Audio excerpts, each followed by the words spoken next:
and beautiful.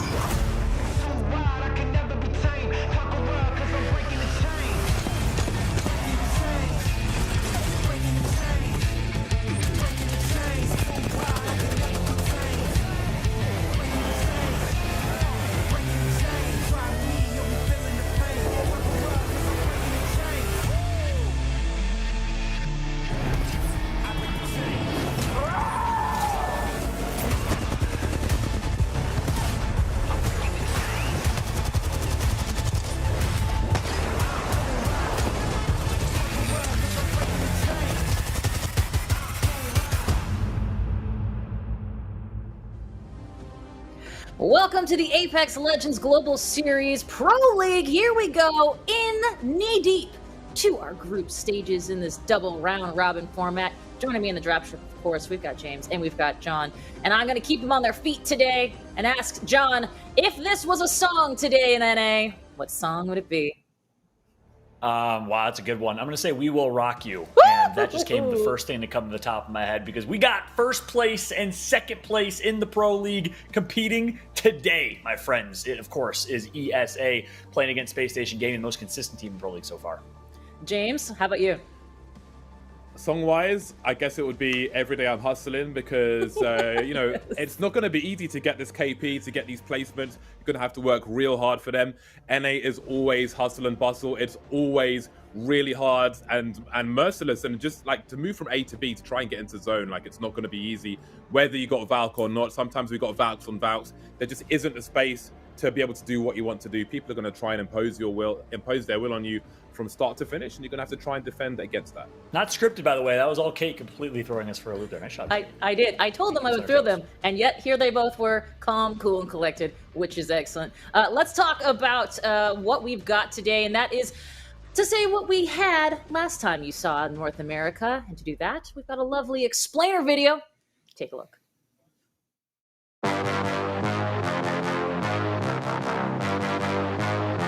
Well, it's Sunday night, and you know what that means. It's Apex Legends time, North America.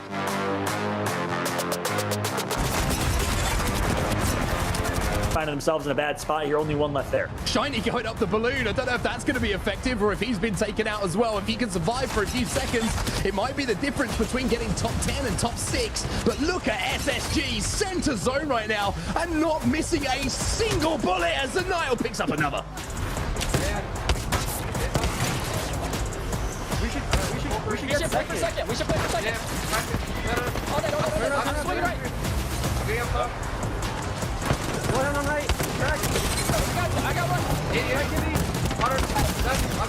Left for me. Crack. God. Oh, God. Baby, it's too easy. It's too easy.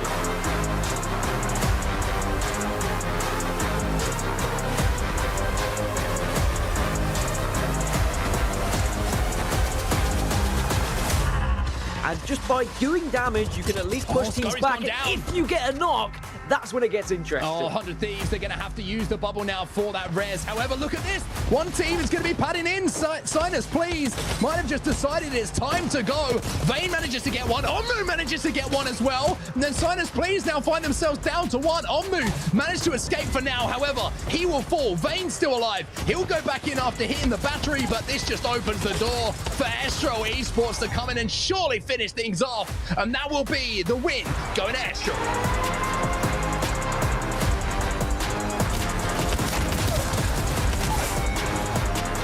Sheesh, they're holding down this tunnel here, this vault area, and it looks like they're going to try and surprise the team because Timmy is in such a sneaky place. He's holding that spot. He's holding his shot for this reason. Now he just gets to reign supreme. No. This is what Timmy does. These are the Timmy plays. Starts off with 100 damage and continuing to melt right now. It looks like Sheesh should be able to win this fight. Has to clutch out these shots. Timmy's going to want those back. And no, as I say that, Timmy unfortunately misses some of the 88 shots, and Sheesh is going to get taken out. SXG does not lose 3v3s. Hit this and come bubble. Hit this and bubble out. Bubble out now. Bubble on me. Bubble on me. Bubble on me. Bubble on me. Basketball the center, bud.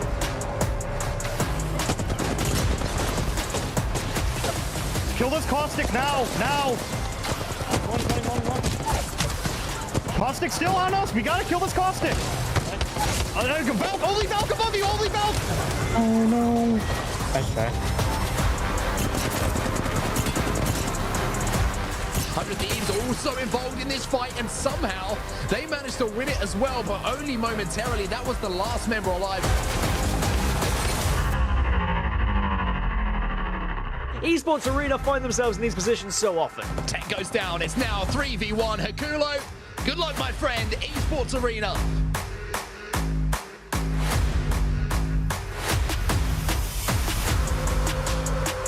But it's X-Set with the God spot and the high ground looking to close this one out. Great shots being put in. Clarify goes down. It's all to Kenny and Klain, and they should be able to close it out, Gaskin. There is no way that X-Set should lose this. The only thing that punishes them if there's a Wraith alive on the other team, but the two teams down below should have done enough damage to one another. That Klain, being very smart here, trying to play around the barrels, will work in tandem with his teammate. X-Set are the champions of game number 6, and that's going to be enough to secure the victory in Group C versus D here in week number 2.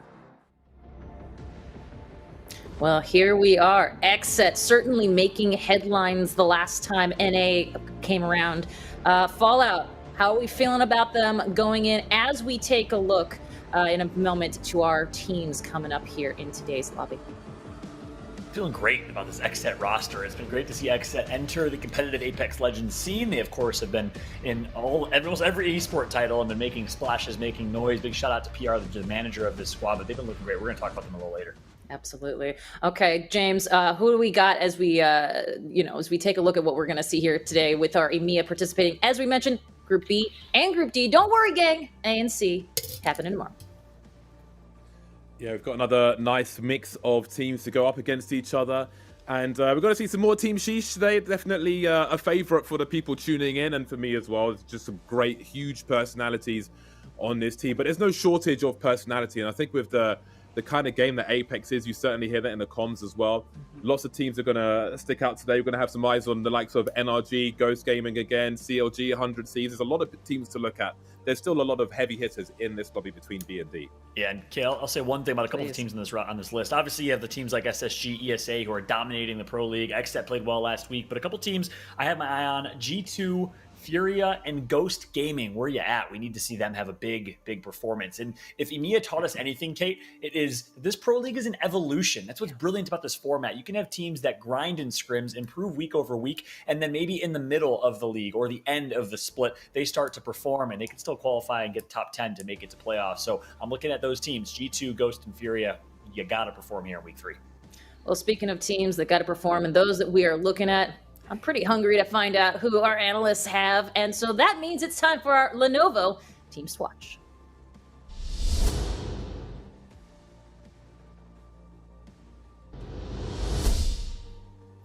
Okay, Fallout, give it to me straight. Who do we have number 1 on this Lenovo Team Swatch list? Yeah, we mentioned the must performs, right? But these are the teams that you got to keep an eye out for because they have been performing. And that team is Space Station Gaming, the most dominant team in Pro League so far. 19 points in first place, has been so consistent. They won in week 1. They got top 3 in week number 2. SSG is on fire right now. They are in first place overall in the North America standings over the likes of Cloud9, Sentinels, NRG, TSM, so many teams that you would have expected to kind of be in that top 3. No, it's Space Station on top. The former mouse and keyboard roster got signed by Space Station. Of course, Rex is on that roster, the captain of that team, the IGL, former IGL of NRG. Space Station is looking so incredibly strong right now, James. Yeah, absolutely. I think Dropped is, I like to call him Jibzilla. I like to look for a Jibzilla each day, but I think he might just be the Jibzilla full stop. And then moving on to Esports Arena. This is a team, I think they're a very strong team. Zach thinks they're one of the top 3 teams in NA at the moment. And I think they're going to be very favorable and certainly one to look at in this particular matchup, especially without Sentinels in this group. Sentinels ratted them in a choke point last week and absolutely destroyed them. And I think that heavily impacted their potential chances to have an even better placing last week overall.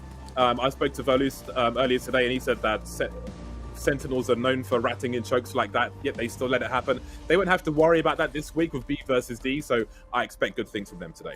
Yeah, this has certainly been the breakout team. I think undoubtedly they've been playing so well, and you saw that start to pop up in ALGS championships, right? They had kind of an unexpected great performance there. And speaking of breakout teams, this is my rising star squad. I told you we'd talk about them later. Well, they deserve to be talked about. XSET enters Apex Legends by picking up this roster, and they've been looking so good. This roster wasn't really a pre-existing roster. They kind of formed 3 great free agents. Rambo obviously used to be on this squad, but it's Klain, it's Kenny, and it's Clarify. Clarify has been doing it for a long time throughout all of ALGS, all the way since the early online tournaments, used to get top 3 finishes. But one thing to note about this team, they don't have a championship win yet in ALGS majors. So they've won obviously in Pro League, that was last week. They looked great.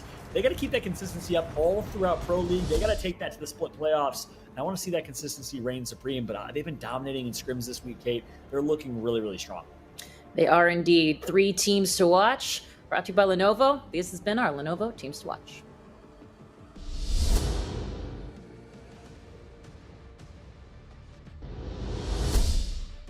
I mean, the consistency that we saw in EMEA earlier today, certainly the consistency between all of these teams. James, is there any one particular, team that you could potentially see coming off and doing double duty on these big tournament wins here in our group stages?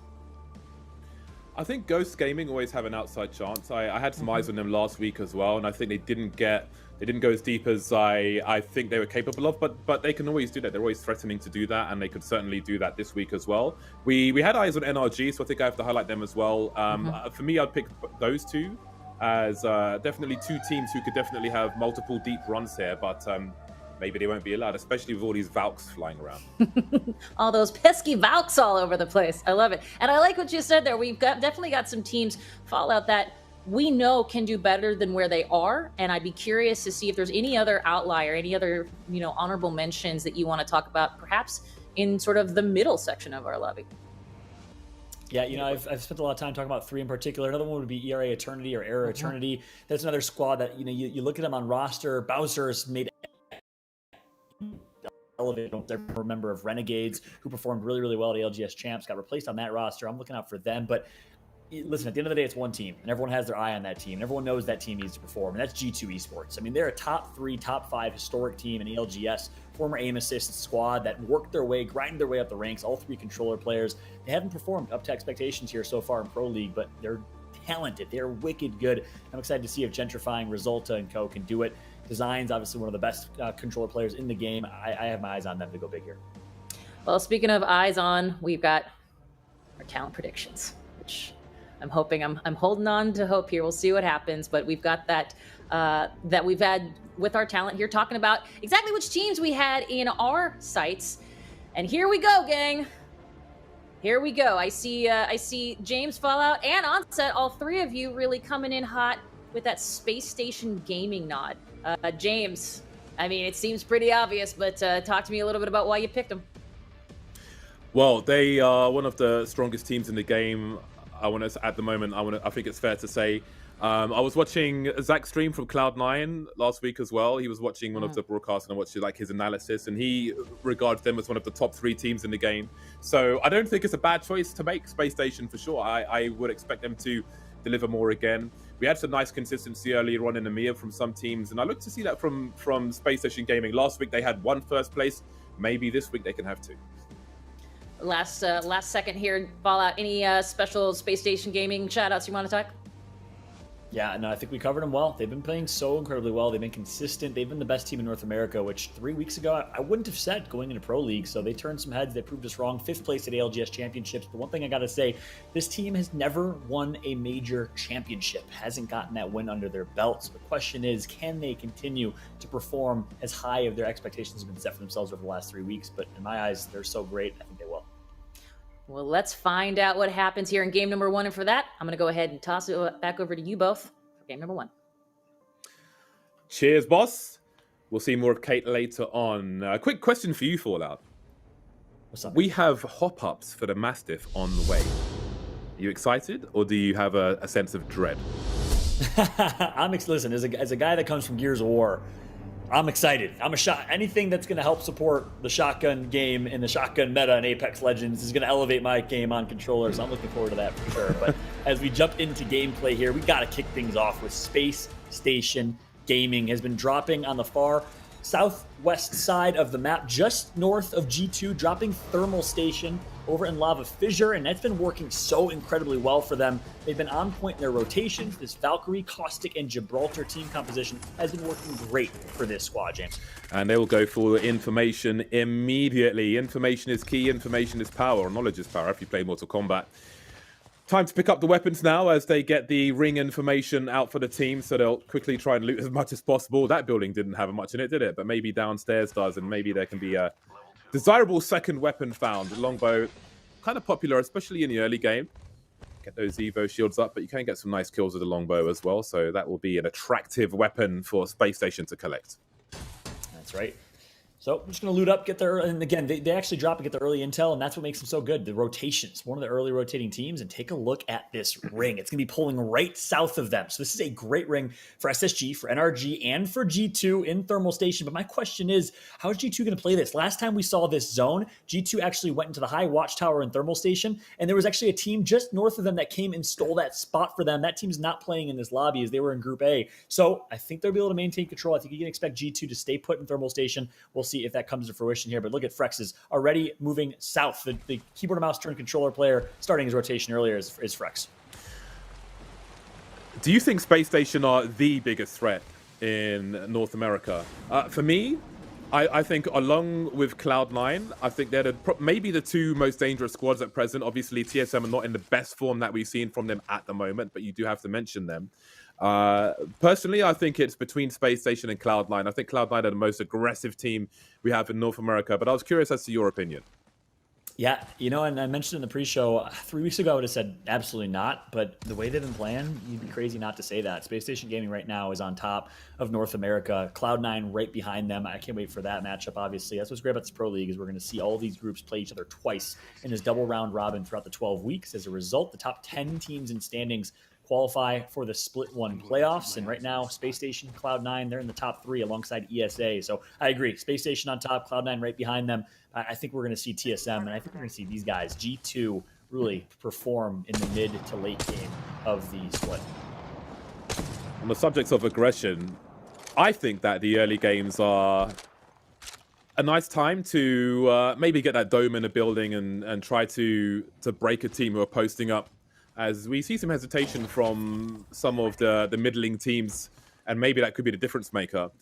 So we'll see if anybody's able to do that today. We can see 100 Thieves getting some ring information now as well. I'm just spotting those early rotations that we're seeing off the balloons and such, and the Valks, of course. So we'll see what they're able to do, as they are pretty close to the grey ring and not too far from the green ring either.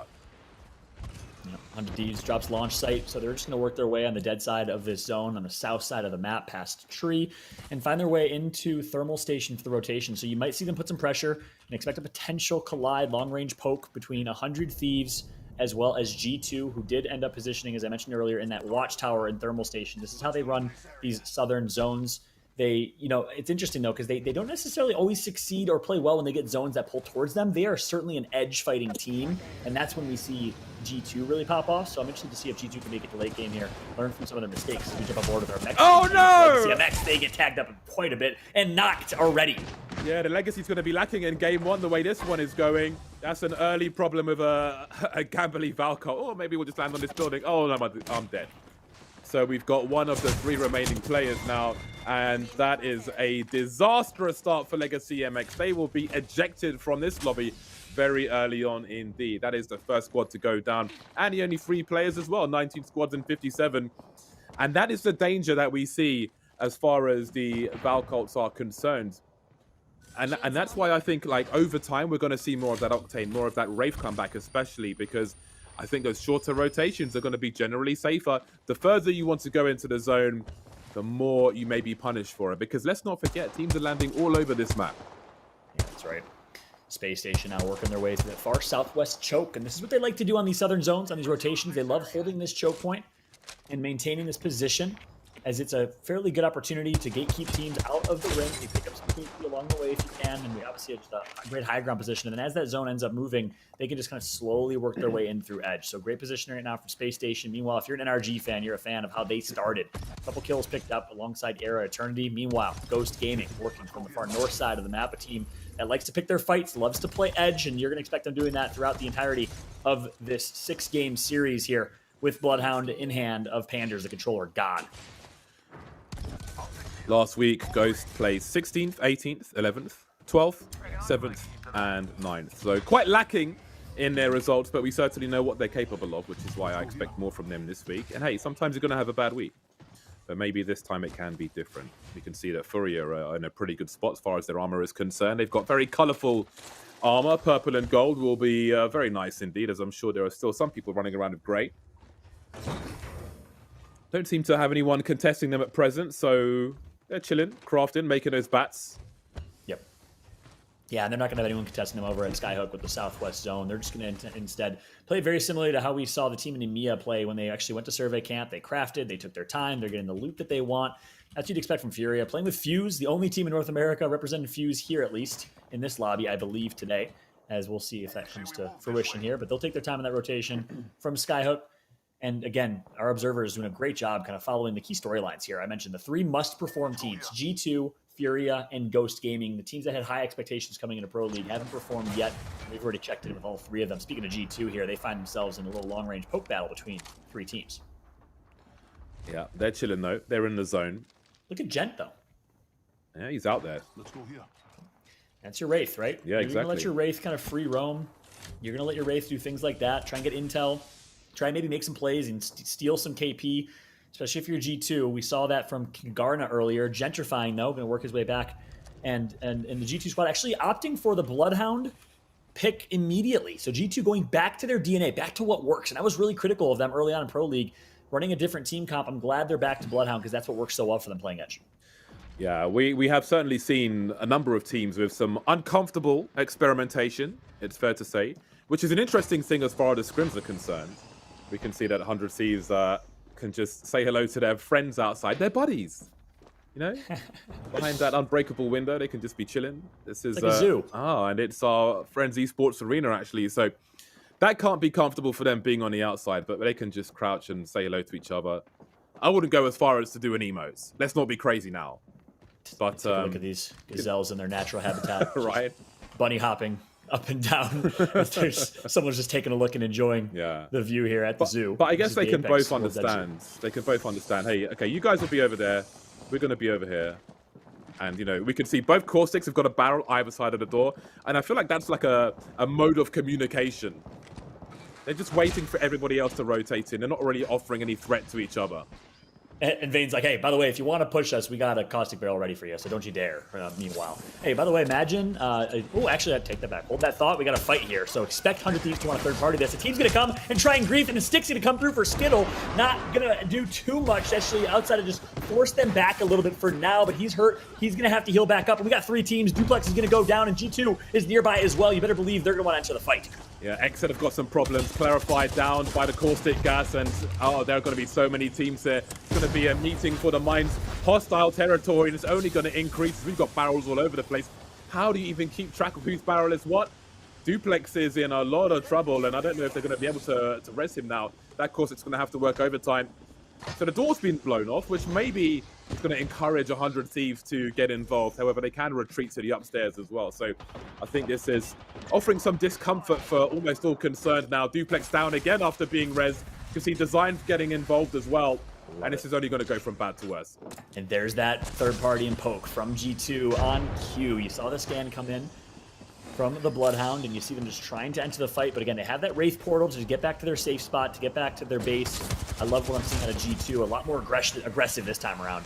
They're playing as we're used to seeing G2. Yeah, Designful really is needling them. He's really getting cheeky with those peaks. Duplex is desperately trying to get some armor up. He got his health up at the very least, and Designful's just like, I think I might just bring your shields and health down again and again and again. But he's got some healing to do. So G2 enjoying the little skirmishes there. And again, that's the beauty of a Wraith portal. In and out, having some skirmishes. Something that you can't necessarily do with the Valk situation.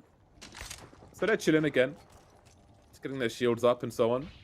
But the fact we still have 19 squads left with those exchanges and those downs on both sides, let's not forget. Exit had clarified drop to the caustic gas, but they managed to keep him alive. Duplex is up as well. And everyone's still kind of remaining in this same area. And look how big the ring is. We have so many teams focused in that small area, but there's still so much space to work with. Yeah, look at so many squads. We got Renegades, we got Xset, 100 Thieves, ESA, some heavy hitters all within the vicinity, and of course G2 just lurking from the high ground here. Do you think G2's position kind of stops Xset fighting with Esports Arena? Because they're either side of the building, but if they engage too much, G2 may just come in for that 3P immediately. Oh, yeah, and not just G2, but the fact that there's 5 teams within one area. So absolutely, the opportunity and the threat for the third party is what's stopping this fight from happening right now. Meanwhile, we got G2 who's thirsty. They're hungry. They want to fight. Let's go ahead and jump into our first listen-in with G2.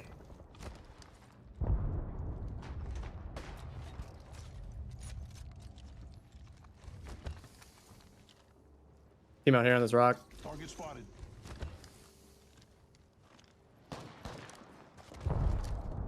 Wait, look. Left corner. Cracked. Caustic's still there.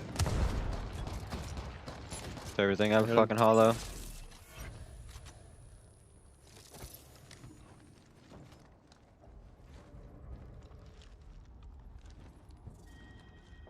Nice. Let's go this way. I have to fight this team over here, I think, on the right.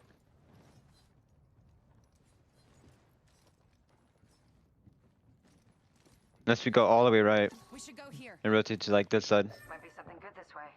What's that team in that rock doing? Right here, look right here, right here. Down low. I'm moving right now. They're jumping down. We're gonna have to go across Can't that get- different station. Yeah. We're gonna have to go We have to this wait way. for this team to move. Yeah, we have to wait for this team to move I though. think. The fuse is still top. This team, that team Valk ulted out. Wait, they climbed up.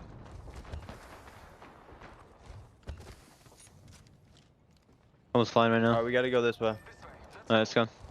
This team is Good? still under here, I think. Yeah, let's go. Alright. Do you have port or no? Yeah, I do. Did we just run up? This team up here still. I don't know No, if they yeah. space or not. They definitely do. Yeah, he's looking. Should be fine. What is that, double We're gonna wingman? have to port us underneath. Yeah. We're gonna have to go underneath. No, we gotta get closer then. This doesn't... I can do it right there. Do it. I cracked They'll the valve. probably be... Enough. It's in, it's in, Taking it it's in. instantly, let's go. Coming. There's people... And I love that we caught that entire listen in throughout its entirety. Getting to hear where they decide to rotate, how they decide to play that rotation. It's a perfect rotation for G2. Meanwhile, looks like Furia is out of this one. Yeah, Esports Arena's patience paid off. Again, they were on the opposite side of the outside to exit. They were able to hold their position and take the inside for the time being and get some KP, of course. They will still have to get their rotation game on, but that is a successful situation for them at the very least. G2 now rotated into that tunnel, but they're forced away, and Designful has been completely finished for now. And his banner will have to be rescued. They can take this building for the time being, but that is a situation that they're going to have to correct. We should go So we'll see here. how that one plays out for them. 16 squads all of a sudden, and again, it was a very busy area very early on. And it's the battle of the majority controller squads. Ghost Gaming, who flanks with aggression, takes out Designful. We got a replay here. Take a look. Ghost melting, absolutely dominating so far. This is the Ghost that we know. The team that's arguably one of the best arenas team in all of Apex Legends because they're so good at pound-for-pound 3v3 fights. You see them wipe an entire squad right there. And of course, Designful gets taken out. They're not going to be able to recover his banner, so G2 just down to 2. Turbocharged Devotion. That is a chef's kiss, and Ghost is showing us why. Absolutely nasty up close. Absolutely nasty indeed. Melt is the operative word. See the L-Star and the Scout for Noble. Oh, we get some cracks now with the bad boys. We'll see if they can get some KP from this. Promos has one already, looking for a second one, but I guess it'll go to one of his teammates. Got a defensive bombardment as well, and this ring is starting to get smaller. So 16 squads are up at present, but I think that will change very soon. Popping the batters, they got some more engagement, but we may see a fallback from their opponents as they are out in the open and vulnerable to a 3-peat. Yeah. Love to check in on Space Station as well, see how they're faring in their decision making. And again, they decided to hold the westernmost choke. And that was a great decision based on where this ring pulled, correctly predicting where this ring is pulling. Check in with them when we can. But guess what? It's Vayne from 100 Thieves. The ALGS champ is out of this one. The hands of Impulse from Noble. Noble's not done yet. They got to connect for yet a few more kills. Finds one. Gets a good crack, but he's going to go into his ultimate beast of the hunt for Impulse. Him and Lucas need to go absolute beast mode right now if they want to survive. Using the faster speed to get out of there. Oh, the Arc Star's going to be a problem. His teammate's trying to shield as best he can. Does he have a chance for the res? The Thermal's not going to connect immediately. And I don't know if he's going to be able to get this res up. Scanning to try and find the info. There's a caustic barrel there as well, which definitely doesn't belong to his team. And I'm not sure if he's going to make it. A third attempt to res is failing, and he's trying to get behind the rocks, but he's on the floor. And you can see his teammate Lucas has got about 1 HP, but he does have the armor up. He just needs to avoid those caustic barrels, otherwise he's a goner. Yeah, it's going to be Lucas now just trying to rat his way to a top finish here. Going to be tough to do. Nice shot from ESA Black. They're putting on the pressure. They're keeping that pressure, and they're getting a ton of kill points along the way. I got to say, this team is the real deal. ESA Black currently in second place in the overall standings and showing exactly why. 15 squads up. We were asking questions for NRG earlier on, and that's a great crack with the Q. His teammates are pushing ahead of him as well. Quick scan to see how much danger the other team are in, and they'll soon find out because it looks like NRG are on the hunt. But I see some grenades coming their way, and they will hop back a little bit. They are out in the open now, force the dome, and they're going to just Falco out of there. But this team is so close. They could go for a spray down here. I wonder if there'll be any connections made. Their armor's up, and I know the other team doesn't have their armor up, so he will focus on healing instead, as he could be vulnerable. Oh, that is a cheeky land. Just trying to... Well, this is a safer way, I suppose, to approach a Valkyrie, but it does limit where you can go afterwards. Yeah. They're not going to have all the intel that they would have from that Valkyrie, so instead they're just going to be forced to drop and fight like NRG does. They find a 3v3. They find an opportunity. Can they connect for the kills, though? One of the best fighting and slaying teams with these two, Nathan and Rocker. Sweet Dreams calling the way, but Rocker's going to get tagged up. It's going to be a team wipe. Look how fast they did it. Sheesh is out. Nice Wig and his community is devastated. Absolutely, and Ghosts have had all kinds of trouble as well. I think they just got deleted. And talk about CLG, they've just been ruined as well. We are losing squads very fast indeed. You can see on the map now the area that these teams have to play with. There aren't all the buildings in the world once this ring closes, and there are bullets flying in all directions. Space Station just enjoying some fun under the bridge, observing the carnage. Posted up with barrels. They're okay for now. Not looking to engage unless they absolutely have to. We can see there is a team immediately above them as well. So again, we've got symbiotic parasites essentially sharing a space. It can be beneficial to both as long as they attack in other directions. Hey, listen, ALGS Saturdays, also biology lessons, courtesy of my man James here, as we watch. Dropped right now, just playing really, really sneaky. SSG has been avoiding fights. You see not many kills. They haven't really lived the kill feed. They've just been playing a placement-heavy game, a rotation-heavy game, which is their style of play, especially with Caustic. You want to get to late game, you want to get into small rings, and you want to use Caustic to find success. And for now, it's working great, but they're not going to have a leveled-up Evo shield. They don't have a ton of loot. That might hurt them. Yeah, I suppose they'll be going for that late KP, and they may be reliant on some boxes, and all the boxes, as we can see, are above them. So they're more or less disengaged at present, just admiring the scenery. They'll just about be in the zone. There's a scan above them, but there's no real way for that team to engage, and they got to focus on the larger threats, really, or opportunities, teams to exploit, and I don't think Space Station will be one of those just yet. We'll see if they go for one of those small ring Valkults later on. Now, NRG have got some significant high grounds here, so they need to think about what their nearest threats are, the teams that could stop them making a first or second place, for example. And we're going to have a listen in and see how they're approaching this. Right below me, right below me. No, chill, sweet, chill. There's a team to your left. Oh, yeah, it's a full team right below me. It's a full team right below me. It's a full team right below me. There's like another team out there. I know. I forced their bubble below. There's a full team trying to push me, kinda. No, they're not. He's not. Can we try to kill this team below? We force these guys out. They have to fight in the earth. There's a full team right here. Cue these guys. Okay, I'm marking them. Yeah, arc them. They have no bubble. Marking them. Good idea on them. We got ulti. I'm backing out. Yeah. Popping one, so. I don't want a bubble. All right, don't. We need to re-peek that and kill these fucking kids. They have no bubble sitting there. I think they aped somebody. They're aping left. Right left. Wait, I'm on top of the rock. Yeah, I'm chilling. Just literally wait. I think G2 might still be right below you, Nate, on your right. Are they not? No, they're not. No. They have a knock right here. I can ult this team. I can ult them. Yeah, do it. Caustic 60. Killing them. No, Robbie behind us. They're flush. No, watch behind us. Look behind. Cracked another one. Yeah, look behind. They're not climbing though. Yeah, hold behind. They're all on one rock. 60 on Valk. We gotta hold this, boys. Do not let anyone climb here. Peek the Valk. Valk's cracked. Chill. Yeah, just bubble. We burn their bubble. We're fine. Popping about. Yeah, me too. Team on our left might swing. We have to watch that. No, they can't. We're too high on them. Then they're in shambles. These guys in below us are gonna get farmed. All we gotta do is walk in late here, okay? Give me cracked. I'm Chill. Don't peek over. There's a team sitting in the train car cell here that can kill you. We just need to... Shit on them! One shot. I killed their Gibby. Just relax. They have no Gibby below us no matter what. I'm chilling. The guy in the train car is one. Got a knock. Valk is one. Valk is 60. Valk is 1 HP. Yeah. Look left. Sweet, turn around. I killed two below. Okay. They can't reach. Kill all below. Nice. We need to look at this team north. We need to look at this. I only have a shotgun. Get close.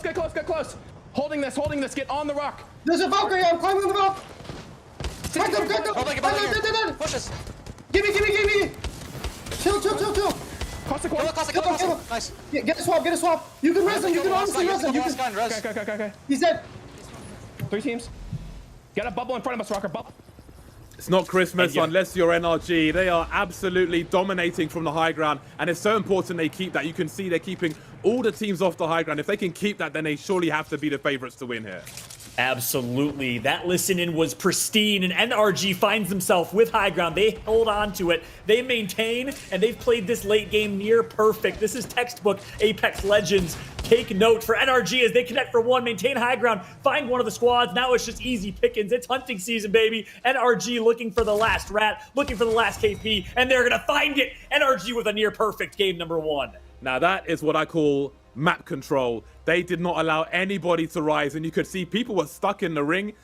They were trying to climb desperately because they had no choice, but they were climbing to their doom. They were begging for mercy. There was none on offer. NRG dominate from above, absolutely storm that one. I think that's one of the strongest map controls we've seen, where we had a great clip with their comms as well. They just stopped everybody from coming towards them. It would be suicide to try and push from any cover you had. They had the far left cover, they had the far right covered. Esports Arena had nowhere to go. They burned their Gibby out, they got their Gibby downed as well, and Sweet caused them all kinds of problems from up top. 15 kills, maybe the best we've seen so far, I don't know, but that's definitely up there. James, I'm triggered. Can I tell you I'm triggered? You're triggered? NRG was my prediction last week. They absolutely are nowhere to be found, and here we are now. Week number 2, week number 3, sorry, they dominate in game number 1. 15 kills. This is the NRG you know is so incredibly talented from an orchestration, from a team firing, from an individual skill perspective. 10 out of 10 in every category. When NRG is firing on all cylinders, this is what happens, but I'm not gonna lie, I'm triggered. Yeah, that was this last week? That was definitely one of the narratives for last week. Where are NRG? And they have certainly turned up today. The synergy between the members is fantastic. Didn't overextend too much. Had aggression in the right places. Watching Sweet engage and disengage to not allow himself to get downed was really, really beautiful. Just did enough damage, but didn't outstay his welcome. And they dominated from above. Utterly beautiful stuff. Held onto their dome. Didn't panic when they had players who were cracked. Just stayed behind some cover. Popped the bat. Held onto that dome. So important. That was a really beautiful finish from NRG. They had every other team under their thumb. Yeah, and I said last week, I meant to say week number 1, I take that back. But yeah, look at this game. Oh my gosh, 2K plus damage, 2.2K plus damage for Sweet and Rocker. Nathan with nearly 2K as well. That is just an insane game from these guys, start to finish. The thing that always impresses me, I talk about it often, but Sweet's ability to IGL at such a high level, while also slaying at such a high level, playing as Wraith, it is just one of the most remarkable things I've seen. It's kind of on the same par as Imperial Hal, obviously. There's a good little rivalry between them and friendship between them, but Sweet is one of a kind as it comes to a star in Apex Legends. And we've got 4 more games to come, so there's plenty more Sweet, and there'll be other teams looking for revenge as well. Game 3 is just around the corner. We'll see you after the break.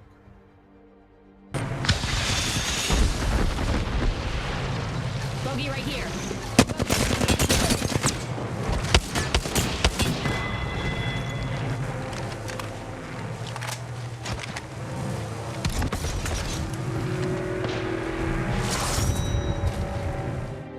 Monster Energy, the official energy drink of the Apex Legends Global Series.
My daily routine that helps me improve my mental health is working out. I have a cat, I have a dog, love spending time with them. Sleep has been the most transformative thing for me, and it is so helpful. You know, I take the time to do like meditation and stuff like that. Practice makes perfect into kind of breaking bad habits and building good ones. I promote.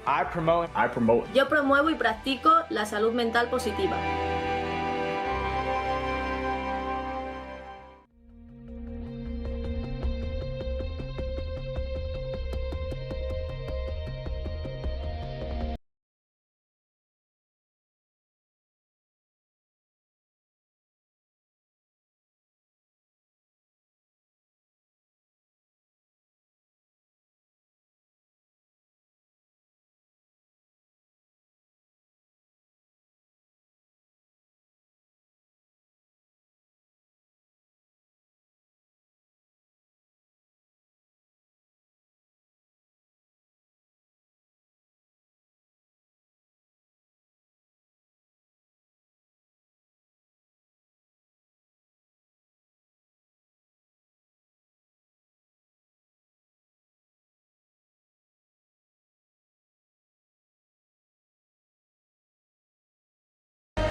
A dominating game one performance from NRG sets the stage here for game number 2. And welcome back, everybody, to the ALGS Pro League North America with T-Squared and myself on set. I mean, what a performance from NRG in game one. The comms, the shots, and number one. I think it was pretty much perfect for them. The positioning, literally inspiring. Everything that you see from NRG, you just makes you want to play Apex. The way that they bring the energy, the way they take the fight in the Dorito building against Sheesh, the way they hold the high ground.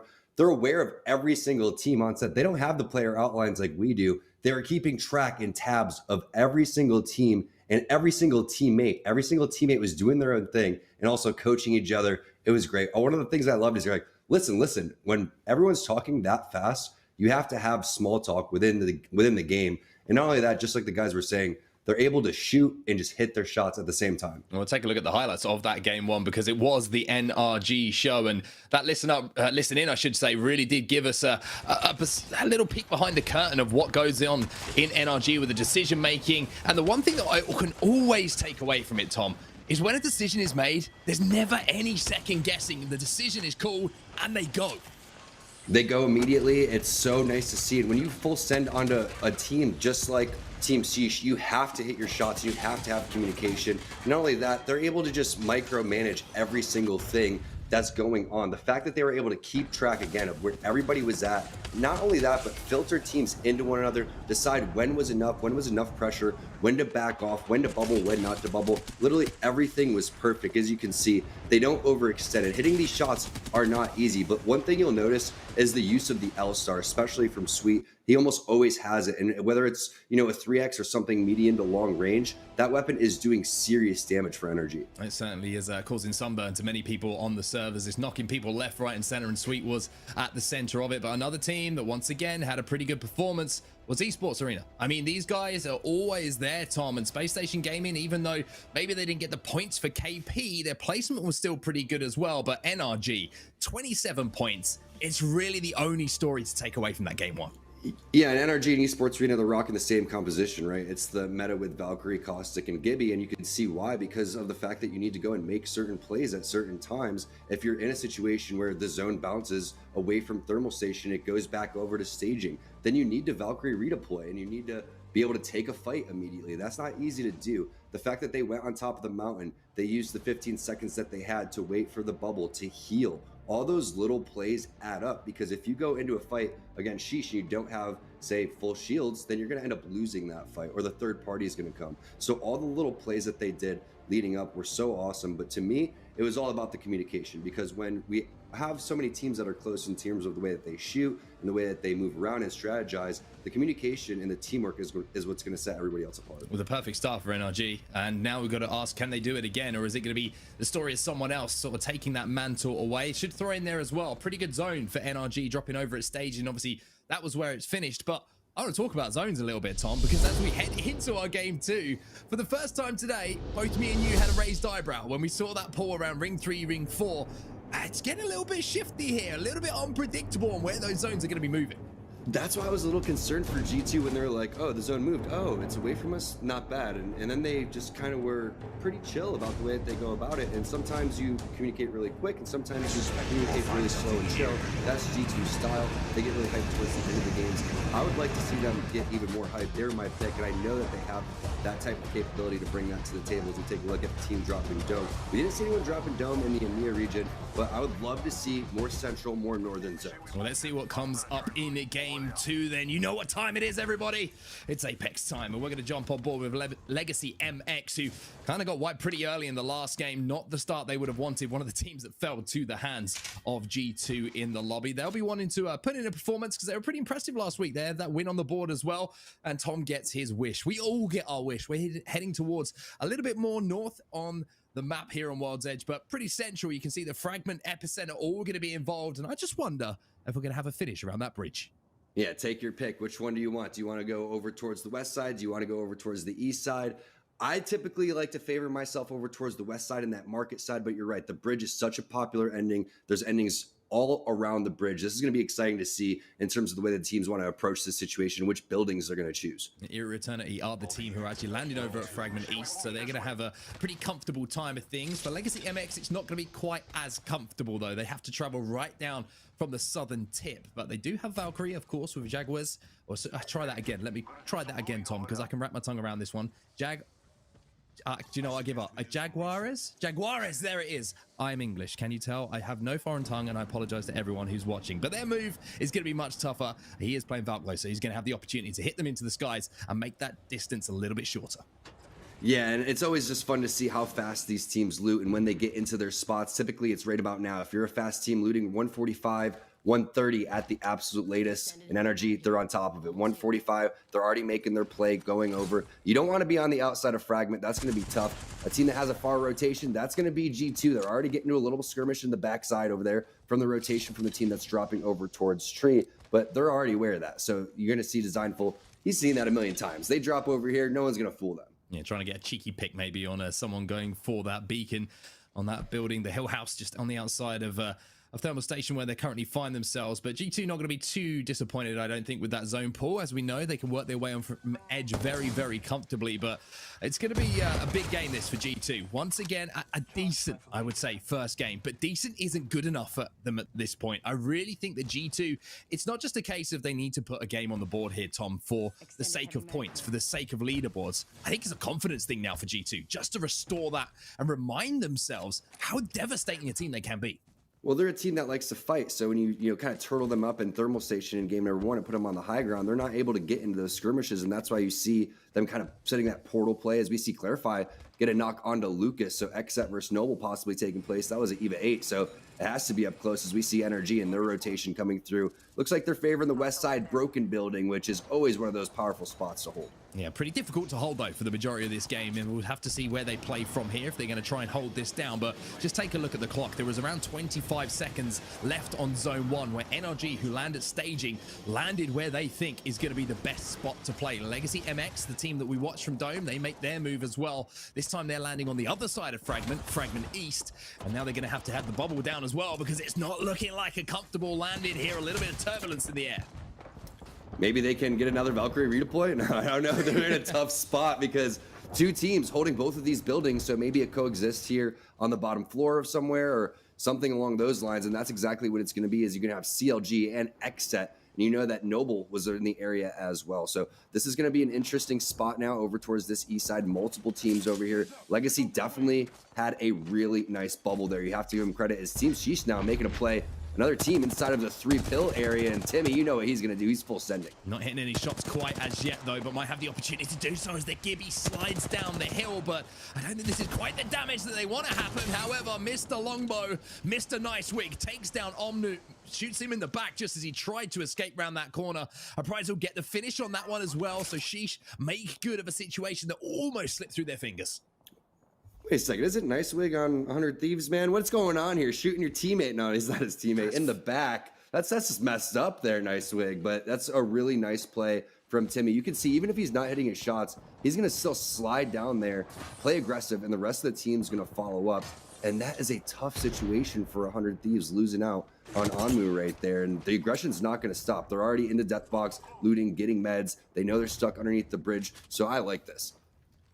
Well, for 100 Thieves, it's going to be a tough game moving forward as well, especially with two players. When it's kind of a more open zone, sometimes you can kind of hide behind a rock and get away with things, but if you try and sneak your way through Fragment East or Fragment West when there's 20 teams alive, best of luck to you is all I can say. Very, very difficult to do, and they're certainly going to have their work cut out for them, and it's looking even worse for them now because Timmy, he missed a few shots earlier with the 301, but this time he's finding bodies, and he should get this final knock as well. Timmy gets one. A Prize swoops in to get Scurry as well. 100 Thieves, first team out at the hands of Nicewig, which is a nice little taster. I'm curious how they're going to reset here in terms of getting this loot, what the next priority is, and if they're going to take another fight. Let's get into a listen-in with Team Sheesh. I only have mini meds right now. You're vibing. Nice. Or no bats. Yeah, I have 9 cells. Okay. Good play, boys. That was great. That was amazing. Like that was like literally the early KP that we need. Yep, that's a fucking confidence booster. Let's keep it up. Don't forget, we are Caustic Valk. We can literally go land first floor and fucking ult something with a Caustic or just bully our way into literally what energy just did to us. Yes, exactly. 100%, bro. Okay, we also have Beacon. Someone just broke drone here. I don't know if that was one of you. That was not. That was the team inside. Yeah. I need light. I have so much light ammo too. I think Caustic had light. I have so much. I have 400. I just dropped 60 in the building too. The big building. Yeah, we're good.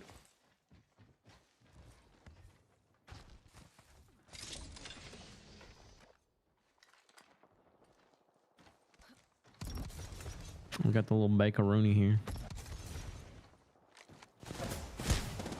We've got to hear the moves from Team Sheesh, and to be honest with you, you can see the confidence growing. We talk about how important one fight can be for confidence. You can see it restored to Team Sheesh, and I tell you what, Intel, they look like they're on the way to winning a fight as well. Velhurst with the Prowler is going to get the damage done, and oh my word, it's a clean wipe again for Esports Arena. I tell you what, this is somewhat of a special team as they take down the train station team in front of them. It doesn't get much cleaner than that. Not only does one player stay healthy and not get knocked, all of them keep a majority of their health. All they have to do is hit a syringe or two, and they're all going to be full, hit the quick armor swap, which means they're going to be ready for another team to fight if they get full sent on. And that's one of the last teams I'd want to fight in this lobby is Team Esports Arena. They won arena tournaments in the past. They dominate on a week-to-week basis, and they're just getting better and better every week. One thing that I'd like to say about them as well, they don't lack confidence. If you watched some scrims last night, you might have kept your eyes on the in-game chat in the lobby, and Imperial Hal was saying, can't believe what happened here, and Intel just went, get wrecked. Pretty much simple as that, and I like that. They don't back down from anyone. As Furia now, once again, playing in zone, and I want to get your opinion on this, Tom, because it's not the first time we've seen them take this approach to the game. They like to play deep inside a zone and rotate as late as physically possible. What's your take on this approach? I think that if you're going to rotate late, being one of the latest to rotate is a good thing because everyone starts to get distracted on what's in front of them, and then you swoop in behind and start cleaning things up. So this is definitely a play as long as you have the meds. It's interesting to watch Hakulon fuse as the lone fuse in the lobby, but they get spotted out by one of the lone bloodhounds. So this is not what they were hoping for. Yeah, last thing you want to do is see a bloodhound and get that scan down, and then you're all sorts of problems as the health will just be ticked away by the zone and just puts you at that little disadvantage. And the last thing you really want to happen, apart from that, is to run into G2 as the wingman shots are going to hit from Designful. There's the crack of the shields, but it's not Stone Cold Steve Austin's entrance music. It's going to be Zeratricky going down as Designful moves in for the second. And oh my, Designful, all three go into his back pocket. And that's the Bloodhound scan. They heard some footsteps. All of a sudden, the team that plays the edge the most, G2, sniffs them out. You cannot take a page out of their book. That's how you do it for G2. And you know they were stoked to fight, Mark. Look at the wingman shots. Look at the L-Star shots. They're ready to go. They're upset game one slipped out of their hands. Well, it's like I mentioned earlier, one fight can completely turn things around in a day for a team, and G2 getting that clean wipe, and to be honest, made it look like it wasn't even a challenge, might be what they need to just light that fire once again. Team Sheesh now making their way towards not only the next zone, but also towards that beacon as well. We can see we're maybe moving a little bit around the edge of Epicenter, still involved. It's going to be an interesting pull once more, but Timmy up on this high ground, up on this icicle, looking to look down and see if he can hit some chilly shots onto these players in the open, but Timmy's got to be careful. It's big that they have this scan because they know that they can gatekeep going forward. And just like they were talking about in their comms, if they need to bully their way in with the Valkyrie redeploy and the Caustic Nox Gas Grenade, they can do that. So I'm excited to see what Team Sheesh is going to do. I think both of these teams desperately needed that confidence like you were talking about. You heard them say, we needed that early KP. I bet the same thing was going on for G2. They're like, nice try, boys. You can't sneak behind us. That's what you love to see. Those were two really great fights from both those teams. Well, Ghost Gaming are the team on the bridge at the moment. We can only see 2 members for now, so you have to worry for them if that's just a duo they're going to have to play this game out from. Nice week with the R99 in hand. He's going to be trying to just locate that reticle onto the head of one of those players and boot them down. But for now, the shots aren't going to connect, but he's got plenty of ammo to work with moving forward. 17 squads remaining now, around a minute or so until round number 2 starts to close, and there's still a lot of areas to be played by these teams, Tom, so I don't think we're going to see too many teams fall as that circle starts to move. Yeah, no one's going to really move yet because you can see how many buildings are in for Frag East, how many buildings are in for Frag West. You still have a couple of options over towards the northern side of the zone as well. Other teams are going to be playing edge and slowly moving on, which is what's going on the northern side of that epicenter area. So once we move on past zone number 3, once we move past onto zone number 4, it's going to be absolutely crazy. But right now, it's looking like Fragment East is going to be a great spot to be, but you never know about that bridge. That bridge gets a lot of zones. It certainly does. We're going to have to see how that zone does pull once we get the opportunity to. G2 up on this high ground, kind of just moving behind Team Sheesh potentially in the background here. So those teams might engage. G2 just trying to keep their heads on a swivel here, though. It's actually Lazarus who are the first team in front of them, kind of the meat between the sandwich here of Team Sheesh. So Lazarus in a pretty tough spot. They don't have to do too much here. They can just poke over these icicles, do a little bit of damage as the EMP now comes through, and that's going to be doing the damage to those shields. We'll see if they continue to push off this or if this was just to buy some time. And you can see they're on the edge right now. It makes it so difficult to be in the open with a crypto team because of the fact that you have to find a safe place to go and use your drone. So that's why I felt like it was really important to just go and use that one while they have the opportunity, because G2's on the hunt, and G2 may force these two teams into one another and have an opportunity to third party with a portal. Designed for with the scan as well. In Beast of the Hunt, it has 12 seconds left on that to have that increased movement speed and those scans available a little bit more often. Scan's going to come back though, and G2 now going to have a look for that portal like you mentioned. They do know there's a down in this building, and the question is Gentrifying in position to maybe get that knock? Yes, he is. Can he get the finish? 2 players down in this building. The Thermite will go down as well, as Gentrifying will secure the knock onto Davis as well. Dank taken down, and that, I think, is going to be them eliminated. Lazarus as G2, the perfect third party, and once again reminding us how vital Wraith can be for those opportunities. Things are starting to get a little bit more intense on the G2 side. Let's do another listen in and see what they have in store for us. All right, go back in. You gotta get through the board somehow. Yeah, I'm in. Very good. I didn't find any light. What you got? We're good up 130. here. Yeah, I'll give you some. I'll give you a stack. Yeah. They're fighting down to the left over here. Watch our back. Out to the left, it's Timmy. He's sending our back. They traded, but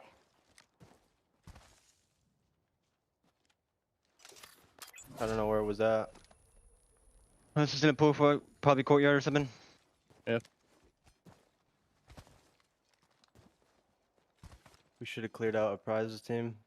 Timmy and them. Fuck. Where were they? They're like somewhere. They're somewhere back here. It's fucking pushing high ground. It's just annoying. Just wait till they push in. Just keep standing behind us. I don't want to get ratted on.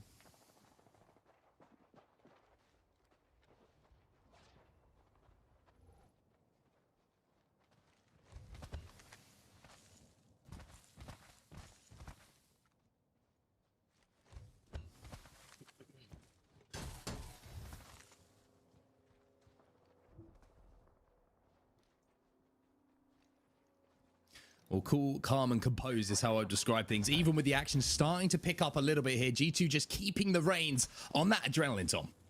They really are, and they're just super chill about the situation, which is fine, and that shows their confidence just in general. At the same time, they understand the threats. They understand that they need to take out certain teams, but I love that portal play. They pushed that team all the way down to the middle. That was Lazarus, I believe, and then they had to coexist inside of a building that just was an easy third party for them. Perfect timing on the portal, perfect execution, coming back when they needed to, and now Renegades gets knocked. It's gonna be dropped with the scout across the map. We managed to get the res though, but they burnt the bubble in doing so, and it was Space Station Gaming who were trying to do that damage and try and maybe think about closing the gap, but closing the gap not so easy with 15 squads still alive in this lobby. And oh my word, Renegades, they are having hell rain down on them at the moment. Another player knocked, and hey, if one defensive bombardment wasn't enough, have another one, and it's NRG looking to move in here and pick up these KP. I think they're done for. It's just Vaxlon, I believe, and he's got a sliver of health. He's trying to armor swap. He finally gets it, but he's just got defensive bombardment, team on team looking at him, going for a saucer, somehow still alive. Honestly impressive that he even lasted this long. But we talked about that bridge ending, and it's there. The bridge is there. It's in the next zone, and it's most likely ending very close to where Vaxlon is. Well, the crazy thing is, if Vaxlon stays alive for another minute or so here, somehow just manages to sweat it out and manages to not give his life away, then they might be able to pick up some placement points, as 15 squads will go down very, very quickly as the teams have to move from the east side of Fragment. All those teams we were talking about before who are stacked up on top of each other, they'll have to move through each other. That would take 3 or 4 teams out, possibly 5 or 6, and even though there's one player alive, it really can change a game for them, as NRG still inside of this broken building. They're going to be feeling very, very confident about this end zone now, Tom. You say placement points, I say go for the res. That's what a real OG would do. I'm just kidding. There's no chance he could pull that one off. NRG added too much pressure, as the rest of the map is too. Sweet's going to go and Q right onto there. You can see over that third-person camera where exactly all these teams are. That broken building, like you said, is so tough to hold for this long, but they've done a great job. However, running out of resources. Only 5 cells there for Rocker. Gonna have to use one of those to get that armor back up too. So we'll see how they fare later on. Well, the thing for Vaxlon here is he's a problem for NRG. They have to clean him out at some point, because even a few shots, as you say, that broken building's so difficult to hold. But if they can clear that side of the map, it denies all of the lines of sight, and they can just focus on market and the teams that might be making a late dash towards that bridge. So even though Vaxlon is still alive and it's only a solo player, it's still a problem for NRG. So you can see why Sweet was being so aggressive on trying to finish off that kill, as now they have to turn their attention to SSG, who are in market at the moment.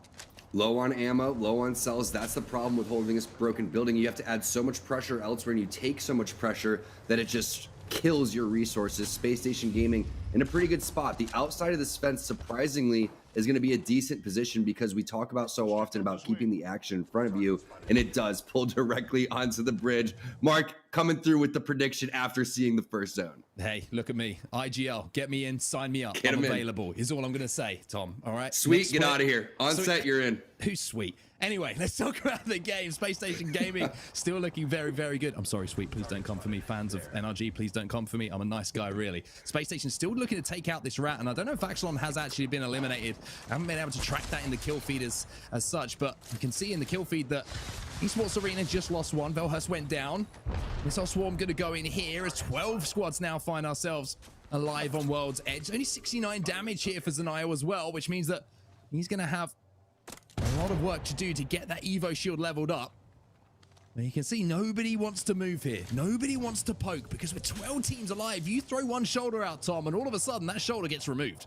If you poke, that means that you're going to get just lit up, but also nobody wants to use the resources immediately. No one wants to use the utility. You have to hold onto your bubble to the very end, because it's all defensive bombardments from here. It's all Nox gas grenades. You don't know if there's going to be EMPs involved. Bloodhound scans are going to come left and right. Some teams are going to be trying to Valkyrie ult for the top of the bridge, and it's already happening. XSET's going to be the first team to Valkyrie ult out. Well, let's see how this works out for them. This is always one of those plays that you kind of have to have a little bit of luck on your side. You have to land somewhere that isn't taken, and you don't find that information out until you land. And for Kenny, he might be landing in a rough spot at the moment, but he's managed to land, as now we're going to jump on board with Risotto, who makes next set pay. All of a sudden, this is the G2 we've been looking forward to seeing, and this is the G2 that we expect to see. No doubt about it. They've been big chilling the entire time, taking some angles, 3x across the map. All hell breaking loose now as G2's just sitting there and doing the perfect gatekeep, but Designful somehow overextends. They're not in position to go for the bubble quite yet, and that's going to be defensive bombardment possibly being used to get him back up. Gold bag is there, so it's a nice recovery, but that stops the slaughter from G2's side just a little bit. Space Station gonna have to be careful as well. They're playing this outer ledge where NRG have been residing. Team Sheesh now moving their way in as well, and they're onto this bridge, and this is one of the best positions to hold. If you can hold it down, the Skynade's gonna come in from Timmy. The EMP's going off in the distance. One Skynade exchange for another, but that battery could be huge, but an Arcstar in front of them. Team Sheesh just doing anything they can to desperately survive for now. Nicewig is about 2 HP, maybe even 1, but the caustic gas is keeping them alive as Timmy will fall when a Price is the last man standing. Ronnie ratting it out right now, staying alive down below, is going to get the knock onto Timmy, and that is so important because Nicewig still has to heal, a Prize has to heal, and there it is. Ronnie finally gets dropped, but at what cost now as they have to get Timmy back in. There's another team pushing. Hello! Look over towards your left. The Prize is there with the L-Star. What a monster. CLG is going to answer with another third party, though. Where is G2? Have they stayed alive throughout all this? Noble is there. Energy is there. Space Station as well. Well, it looks like they are still alive if you follow our team tracker, and yes, there they are, just sneaking into the corner of your vision. And I mean, what a collection of teams we have alive in our final moments here. Noble, they're just playing the outside of this bridge, and if they can go undetected for a few moments here, they might be able to jump up late and really cause some problems. G2, they're going to be in a similar position, but they're going to be one of those teams that's going to be moving first here. This is going to be a tough move now as G2 do make that move. The portal comes in. We have G2, we have Space Station, and we have NRG, all neighbors at the moment, but nobody wants to look over the fence because there's a naughty looking dog who wants to bite.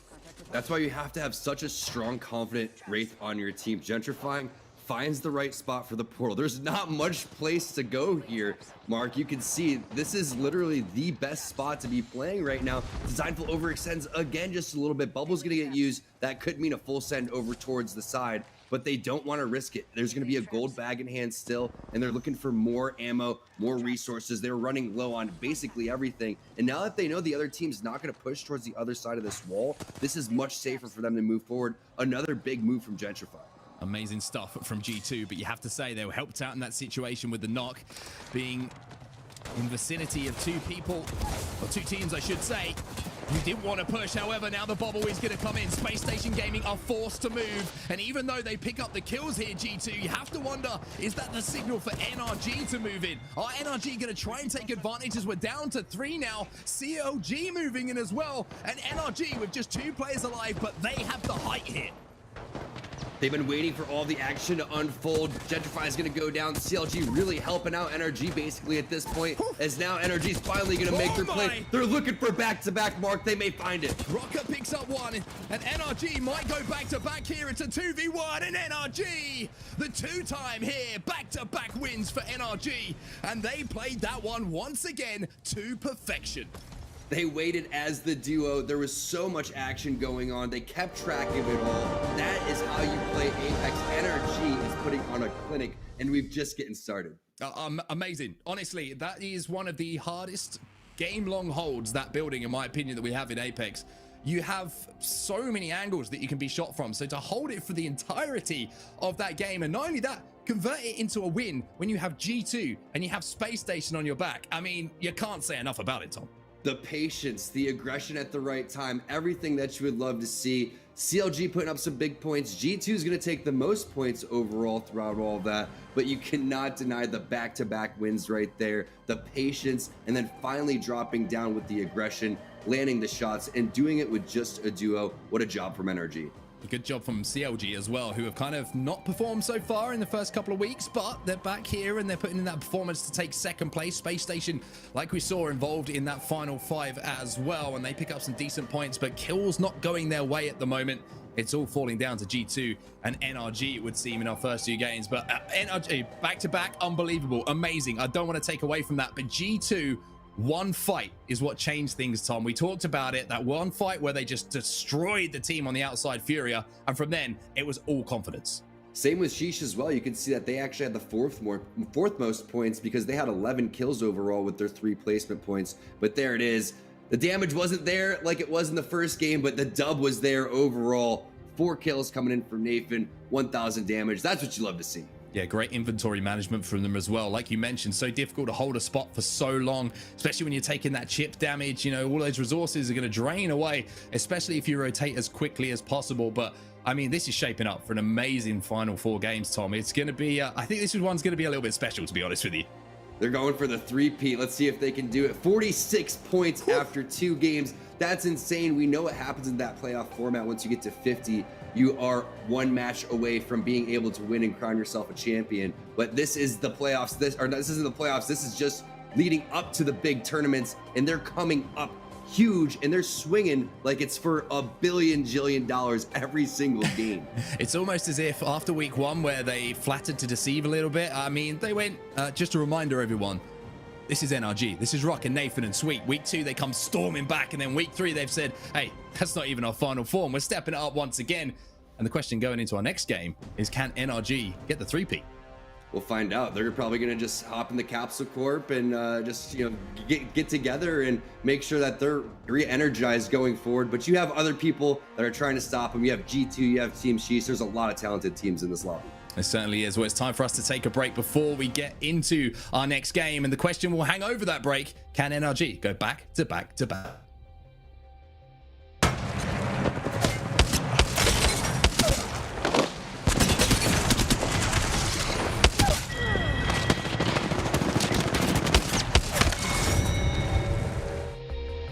Lenovo Legion. Gaming PCs that are stylish on the outside and savage on the inside. Lenovo Legion is the official PC and monitor of the Apex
Welcome back for game 3. I said game 3 after game 1, but it's actually game 3 now, which is good.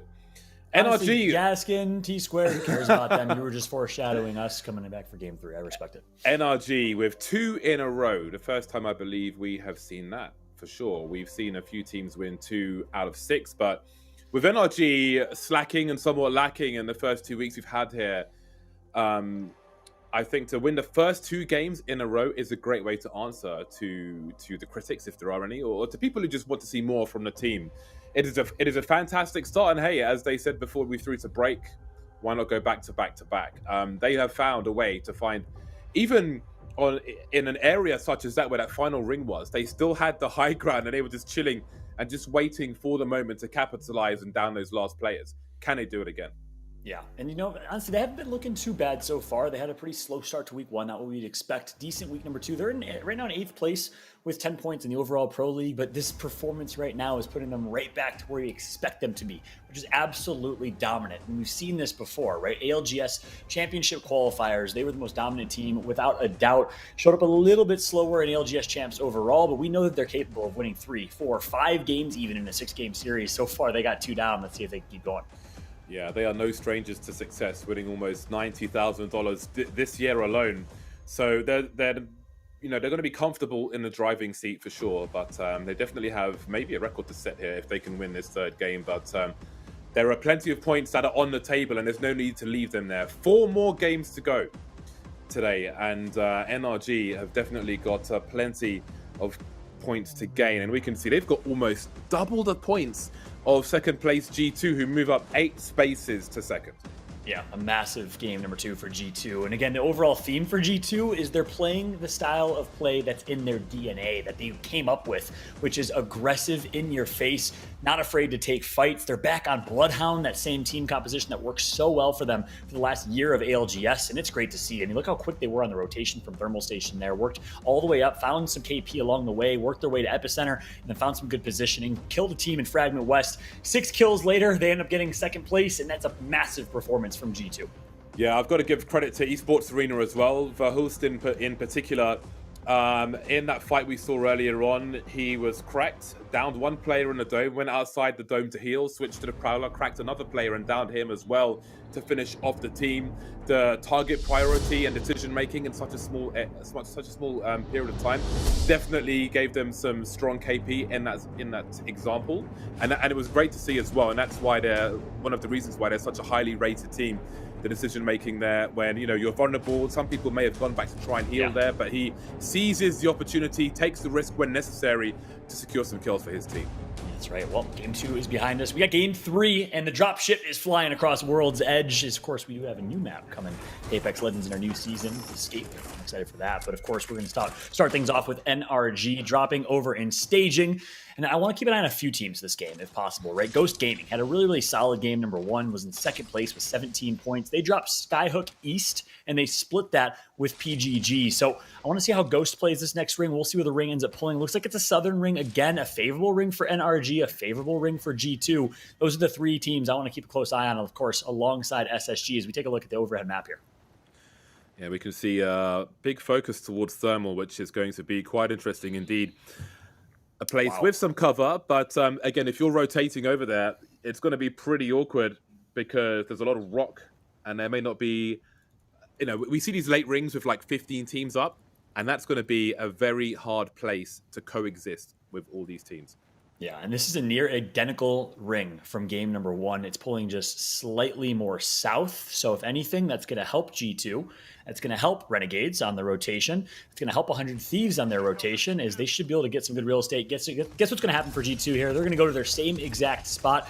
Watchtower in Thermal Station, they'll post up. But what's different about G2 and how they're playing that on these southern Thermal Station zones, rather than just turtling up in the Watchtower, they're having their Wraith absolutely fly around, find intel, find kills. They're dropping their Bloodhound for scans. They're trying to find kills. G2 is playing this a lot more aggressive overall, and that's paying off for them here, especially with these southern zones. Yeah, and we saw Legacy MX are starting to drop in the dome, which often we don't see a team start there. Sometimes the team will spread there. Legacy certainly had a lot of trouble in that first game, and maybe they're finding more comfort in dome, knowing that they won't be contested immediately. So we'll see how things play out for them. Rotation is still going to be a side quest, if you will, because they're going to have to go through a lot of teams. You can see NRG making their way to blue armor pretty quickly. Again, Sweet has had some standout performances already today, and we are still in the early stages. Yeah, and I'm interested to understand where exactly we're going to see these teams position on their rotations. Again, this is pulling slightly more south, so you might see SSG take that same west choke. I think they will, but it might not pay off for them necessarily. Meanwhile, NRG finds themselves near a team. Quick rotation over to Thermal. Do they take this fight early enough to avoid a third party, or do they decide to rotate? Hopefully we can jump into a listen-in with NRG to verify, but it's good. It's going to be good to hear how they decide to play this. Yeah, and with all the teams coming in this direction, I wonder how long they try to hold this high ground for. As you can see, the rotations coming through already, and that 30-30 really hurts when it lands. That's right. Rocker. Okay, I think we need to... Yep, no shields right now. Going to just heal up just with some shield cells. Looks like no shield batteries in the hands of NRG as it currently stands. We'll see if they decide to play for aggression, because if they get these kills, they can loot up. They need some loot right now, that's for sure. Let's go ahead and jump into a listen-in with NRG real quick, see how they play this. Let's go, boys. Manufacture points. Good shit. Fucking first 2 games. Are we like in the lead by a lot? Yeah, we're in 25 points ahead of second place. Nice. Who's in second? G2.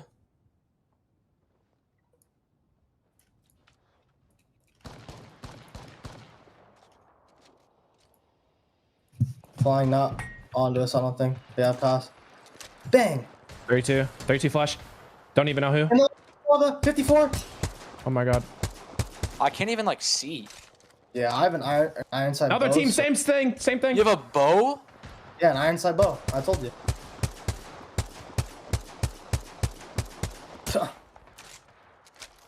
You have a bow? Oh my god. Yeah, I got a bow.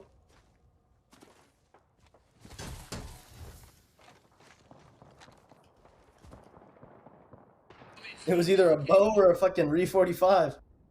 If I had a sight. Yeah, he's got a bow. My man's holding it down right now. Watch what he does with the bow check, though. Just keep an eye. Take notes, my friends. Even if I don't have a weapon, I won't pick it up. I'm not even saying anything about the bow check. It's more about myself. Like, I just, you know, like, personally, I'm notorious for awful highlights. My highlights are low lights, and I don't need one with a bow. I just don't need to add that to my repertoire. Yeah, I don't blame you. My favorite was the way he said it, you know, with such confidence. Yeah, I got a bow, you know. We'll see what Nathan can do with it. We'll see how soon he drops that bow, given he just got roasted by his teammate. But let's switch on over away from NRG here. Looks like they are secure. And I wouldn't even say this is necessarily a choke point, kind of a mini choke point between the east and west side of Northern Thermal Station. I'd love to take a look at some other teams, right? Ghost Gaming, how are they playing it? Are they deciding to play with aggression? We saw Furia find a few kills as well on their rotate. Furia needs a really big game 3. They've gotten wiped out clean in games 1 and 2. They found 3 kill points already. And typically you do see Furia kind of go to Skyhook. That's what they did last time. Looks like this time, instead of really slow playing it and playing for loot, they're playing for kills, which is wise because in game 3, they need to play aggressive. And they went back to Skyhook. They found a team, and I think they took out a team. It's actually Ghost or Benchwarmers. I'm guessing it's Ghost who drops in Skyhook. That is huge. And yes, it is. Panders. Wow, that's big. Well, Ghost Gaming, that's not a good game for them to start off with. Out so early in game 3 is less than ideal, putting it mildly, but that might be a ton up for the events for Furia. We'll see if they can, how far they can go in this third game. No crypto on Furia today. Got tech on the Valk. You can see XZ are evoing the armor, that's going to change as well. I believe the crafting is going to give you more evoing to your armor, but it's going to cost slightly more as well. I see Furia decided to slow play it. Obviously, crafting's going to come through. And we'll take a look at the craft box now. Wise decision from XZ just to get as much loot as possible for this late game. And we'll keep a close eye on XZ, who's been pretty quiet so far in games 1 and 2. I mean, this is the team that dominated last week. This is the team that's been doing really, really well in scrims. Right now, they're in 18th place with 2 points. That's it. So we'll see what XZ can do. And both of those points came last game. As we switch on over to Premier GG. This is the other team that drops Skyhook, right, alongside Ghost Gaming. They decided to rotate early. They avoided that fight. They avoided that aggression from Furia, and now they find themselves on the northern side. They got to be careful, though, because there's teams like Space Station that are probably nearby.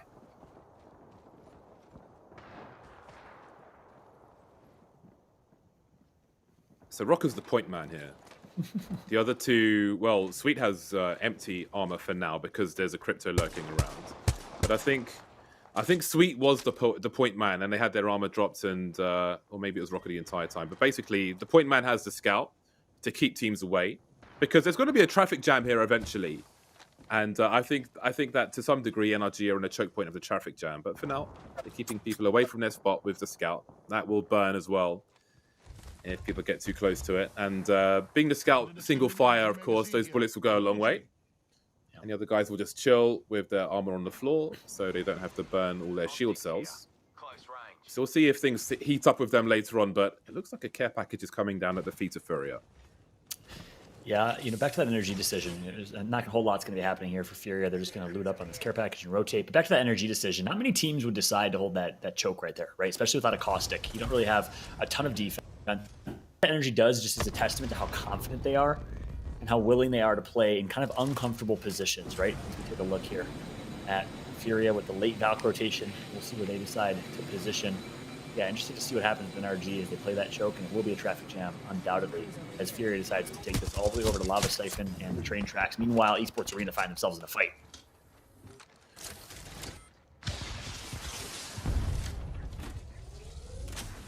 Just keeping an eye on things at the edge of the zone. They'll have a little forward moving to do. And the fences will do for now. I've got a pad for some extra movement. Let's see if they choose to go for an aggressive engagement.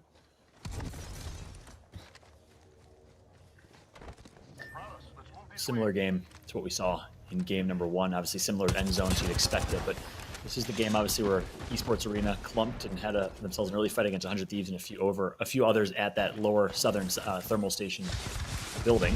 Meanwhile, ESA finds himself poking and prodding again. Will they decide to take this fight like they did last time? It looks like they want it, inching their way up. Here comes high ground. Here comes the push. Ultimate's going to come through with Caustic and doing damage. With that ultimate is Skittle Cakes. Great initiation from Skittle. The question is, can they finish? Yeah, are they going to capitalize on this? Are they going to go for the full send? Esports Arena, they've got him out in the open now, and that caustic gas is all around that zone. We've got a defensive bombardment, and defensive would be the operating word here because they really need to fall back and try and heal, but Esports Arena are on the hunt, and now we've got another bombardment on the way. We've got players on the hands and knees, the shield for some heal. And we've got a crypto drone coming in to actually break the shield there, which is going to cause some problems. We've got bats left and right, and I think we can have a listen in for ESA to see what's going on. I don't know if we got any kills, did we? We got one. I thought we got one, no. I didn't get one. Oh. Why can't they just die to us? Why do they run? I don't know why you pushed up or didn't push up for so long. I was just holding you, and then I got beamed for a little bit, so I was selling up. Where's the last body at? I'm a bubble. We don't even need it. There's only he's right here. Left. He only has sniper ammo. He had literally nothing. Gold charge. They had absolutely nothing. Bubbing the beacon right now, this team is. I don't have long range, so I'm not shooting at anything far away. I only have 114 in energy.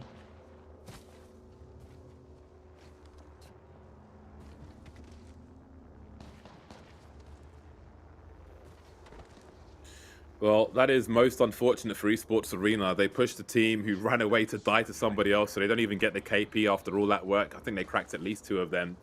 Defensive bombardments left and right. And that's very unfortunate for Esports Arena, but they're often very calm with their comms. I think some other teams would be going mad at having lost those opportunities, but they've got pretty cool heads on that team for the most part.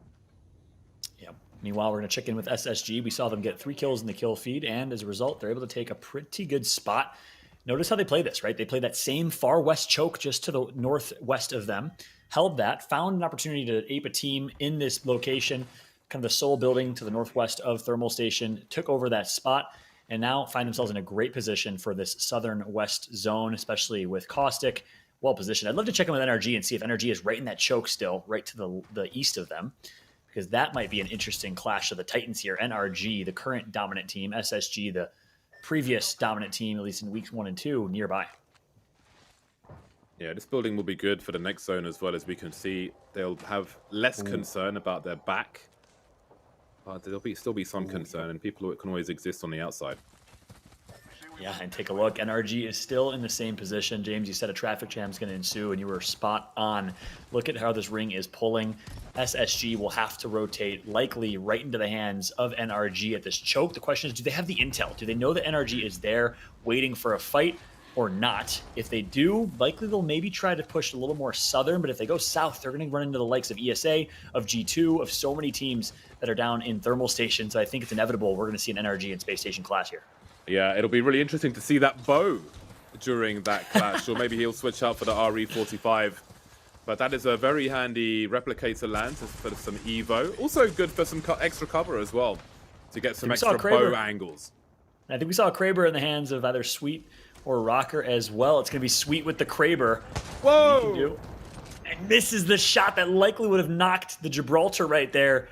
Gibby will heal back up, but the bow's connecting. My man Nathan putting in work with the bow check. Can't imagine the comms right now. Missed the shot with the Kraber, but the bow, yeah, I got a bow, and that's going to be enough. But hey, if it was a down in the lava, that could have been very, very interesting indeed.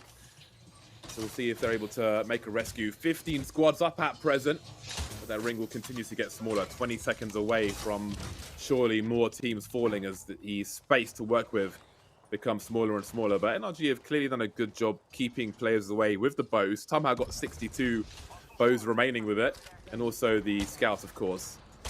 And there's more bow action. Did he force the dome with a bow?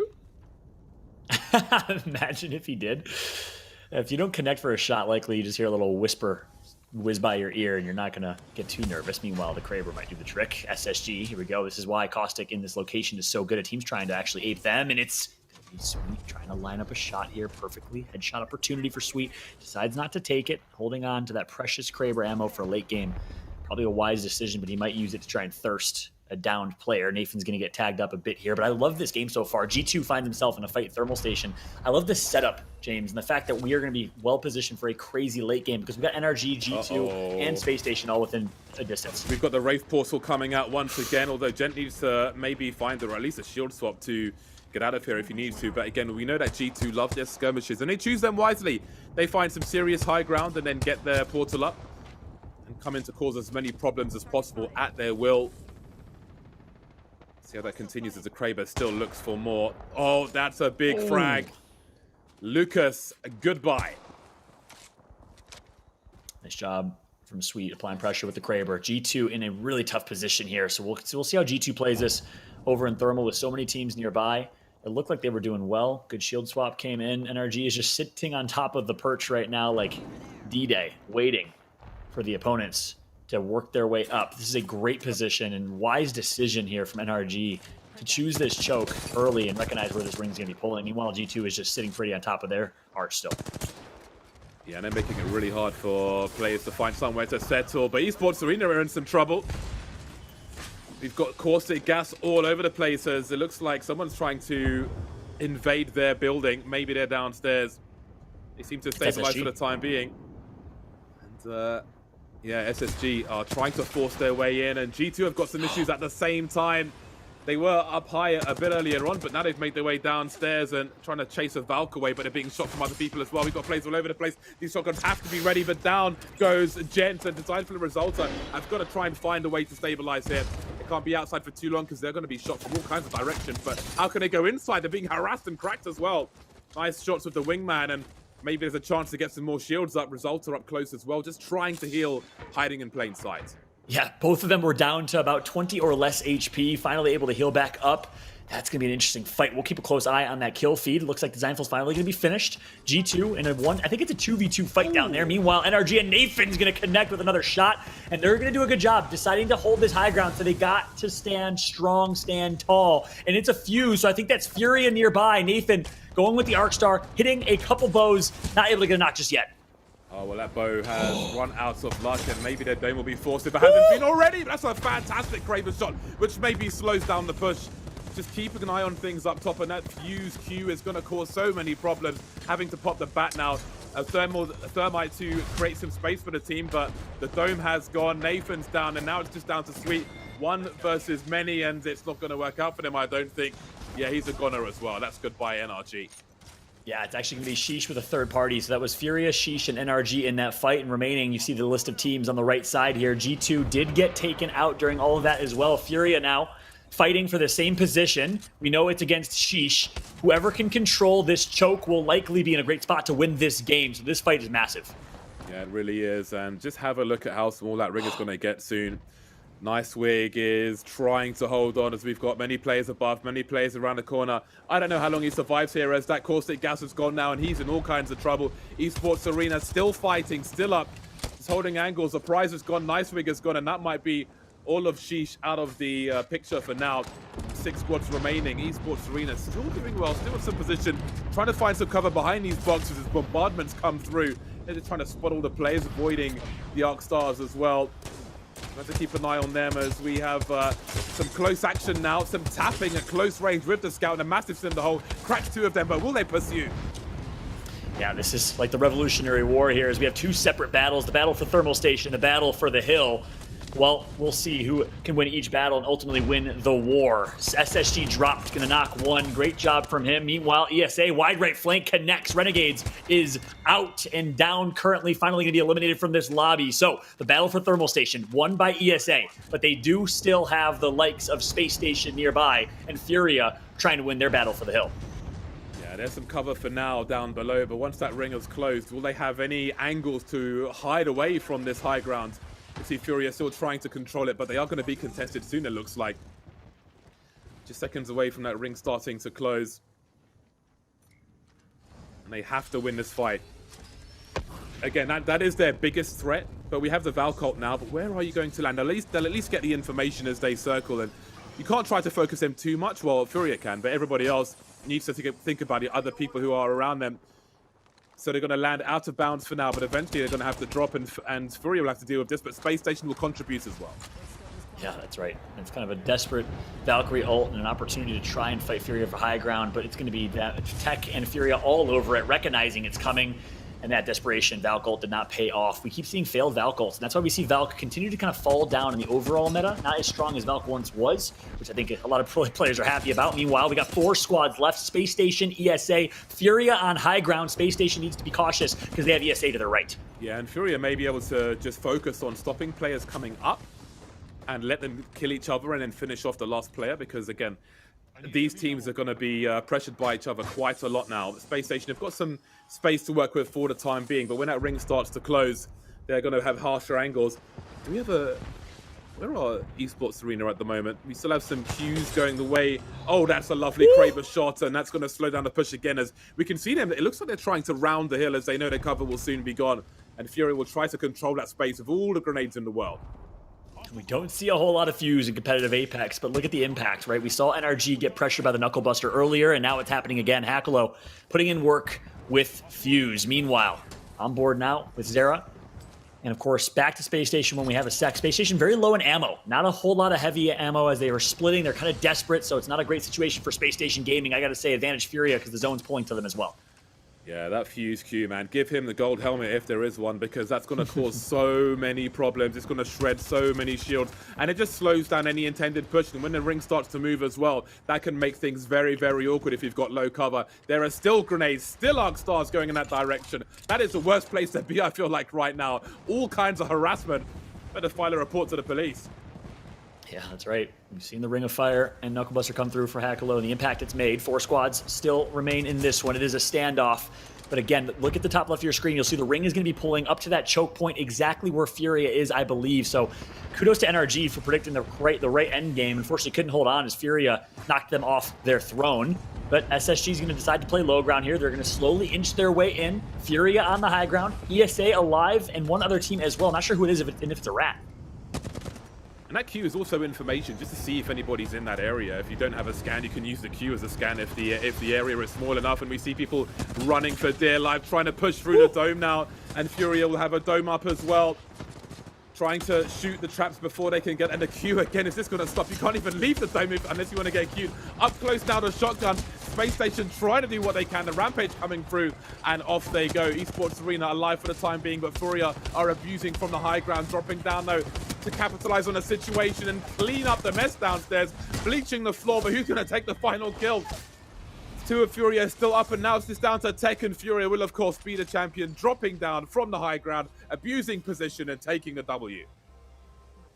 What a game from Furia. We came into this broadcast saying it is a must-perform week 3 for this Furia roster, and here we are in game 3. Do or die, because they're way behind on the leaderboards, and they perform. And James, the way that they did it from beginning to end, they take out Ghost Gaming with the quick rotation over to Skyhook, get 3 KP. Then they rotate their way into Fragment East, late rotation with the Valkyrie ult, textbook Valkyrie play, find themselves in a great position to continue to rotate in right to the right of Lava Siphon, ultimately take the throne from NRG, the high ground, and the best position to win the game with that choke, and they do it in style with 14 kills, a massive performance from Big Brain Tech and the Furia squad. That was really, really awesome from them, and I'm sure they'll be bragging about it on Twitter, but let's see what they can do with the remaining games before they get there. A deep run from Esports Arena. We had eyes on them, and they will come into second place again. Just couldn't get that upper position. Some teams were fighting for it, but Furia had so many boxes, death boxes up there to pick up. The Valk Q, the Fuse Q, Arc Stars for days, Grenades for days, Thermites for days, and defensive ult from Jibby as well. So it was really hard to get anywhere close to that high ground. Yeah, Space Station, again, 4th, 5th, 6th place. They've just been lurking in that kind of middle of the pack, but they're not necessarily putting up enough points. I mean, I haven't seen them drop double digits yet, so as a result, they're not in the top 5. You know, Space Station's quieting down a little bit here in week 3, still doing a good job playing consistent, playing their style of play, which of course is rotate fast, rotate early, but not getting the kills or the first place finishes that worked so well for them in weeks 1 and 2. Meanwhile, look at Furia, look at the damage done for Hakulo, again on Fuse, with the Ring of Fire and Knuckle Buster, putting an absolute work with this legend and his utility. Yeah, defensive bombardment definitely going to be really useful towards the end. But late game Fuse, I think, is underrated because it just shreds. People are trying to push and you're keeping their shields down. They can't go for you want to have your shields high when you're going for a push, but it's really slowing players down, especially when you have that map control. So love to see a Fuse, a successful one as well, used in the right way with the right composition, and maybe that's something that other teams will look at as well. But that damage was absolutely beautiful, and I'm sure that Q button was pressed a hell of a lot of times as well. Well, let's go ahead and bring back Kate to the desk because we've seen some fun things here 3 games in, energy domination, and a little bit of Fuse. Kate, how you feeling? I'm feeling great. I'm feeling delighted to see a Fuse in this lobby. I'm always a fan of throwing a wrench into an otherwise pretty similar team comp strategy for people. But let me ask this question, because I want to kind of harken us back to some of these clean wipes that we've seen. It's sort of the lobby that has helped create them. Like we're talking when G2 did it earlier, Esports Arena. I'm curious, Fallout, let's start with you. Is the clean wipe, that concept, is that unusual for a lobby of this caliber? And you know, what do you think about that particular element to today's gameplay? No, not unusual. I mean, you see those team wipes, those early fights happen often for teams like G2 that likes to take fights, teams like Ghost Gaming, teams like Furia. If you can get a pound for pound straight in between 3 versus 3 without risk of a third party, you're going to take that every single day, especially if you're a controller-oriented team that likes to frag out. Yes, exactly. We've got quite a, and definitely the lobby here, as scary as Tom T Square Taylor would say it is. James, we take a look. Obviously, Ghost Gaming, Esports Arena, putting in work here in game number 1. Yeah, Esports Arena actually getting a team wipe on Furia in this game, as we saw in the replay there. And they are really exceptional to watch in very high pressure situations because they keep a steady head. They have great decision making. Let's not forget in that game where they team wiped Furia on the inside, they were on the outside, sharing basically a bulbous structure with Exet on the other side, and managed to coexist despite the pushing, despite the pressure, despite players getting down. So they're an excellent example of keeping steady heads and just having premium decision making in very difficult times. I like that phrase, James. Premium decision making, for sure. One of the things I do want to bring up, as you actually had mentioned earlier, I probably should have started with this, which was, let's talk about the impact that Furia's Fuse. I mean, obviously they are our game 3 winners here. They obviously Fuse had an impact. Talk to me a little bit, Fallout, let's start with you, about what that Fuse choice had in this lobby, both early and late game, because as we can see, it did make an impact. Yeah, we've seen a few teams represent and play Fuse. We haven't really seen the whole potential, and finally in Game 3 we did, right? The ability for Fuse to put on pressure, to poke with his utility, with the Knuckle Buster on high ground against NRG, and of course the Ring of Fire to obviously force their hand and force positioning worked out so well, and that is why they're able to beat NRG in that fight, plus a third party obviously came through from Siege, and that is why Fury won this game, I mean, simply put. So huge impact in Game 3. We'll see that in the replay once we get to Game 3, but of course Game 2 was all NRG. They are playing so well, and they position themselves even in a great spot to win Game 3 as well. They could have gone back to back to back. Yeah, could have indeed. I mean, this is certainly we've seen NRG do, as I would like to say from Fallout's words, NRG things. Let's real quick ask this question, James, and it's going to be maybe the most tough one you'll answer all day. Ooh. Who was the team you'd hate to face most in this lobby based on the performances we're seeing in games 1 through 3? As annoying as Fuse is, it has to be NRG. You can see the confidence. They won the first 2 games, and they're looking extremely dangerous. We see it. Even with the bow, people are getting down. They got a bow, dude. Like, it doesn't matter what the weapon is, they're going to cause you some serious problems. But I have to give an asterisk to the Fuse, because we see quite often you can hide behind a small structure for a while in these small rings, but when there's a Fuse there, it's not hard to aim just to the side of that and just shred your shields constantly. I think the only question is, what do you sacrifice by picking Fuse, and how do you get the best composition to make him work? Same question, Fallout. NRG, not even a question. They're playing so well. I think the leaderboards and the standings show that. They're winning every fight. They're on point. They're shot calling. They're positioning. I mean, they're playing a near perfect game. They were so well positioned there, and perhaps a bow check away. No, I'm just kidding. But perhaps a couple of fights and a couple of kills away from winning that game as well, as NRG on top with 50. Well, and you know, James, we're looking at this. I love what Tom mentioned earlier in, I think, game number 2, which was, remember, for our playoffs, for those finals, we usually find ourselves in a match point system. That match point number is 50. So if this was, in fact, one of those games, then after game 3, NRG's already made it to match point. Yeah, and that's a great achievement for the future. So that's definitely something to be proud of. But also, you know, double 50 is 100, if my maths is correct, Kate. And let's not forget that Cloud9 came very close to that in one day. I think they got to, was it 93 or 97 points? Oh, yes. And I would like to see if NRG can break 100. Well, I'll tell you what, Fallout, let's take a look at number 4, because that is, I don't know if I've ever seen a jump that extreme before on one of these leaderboards. Yeah, absolutely. Massive jump for Furia, and of course, led by Big Brain Tech himself, aerospace engineer at MIT, and I'm just going to say it, the Elon Musk of Apex, except not as rich.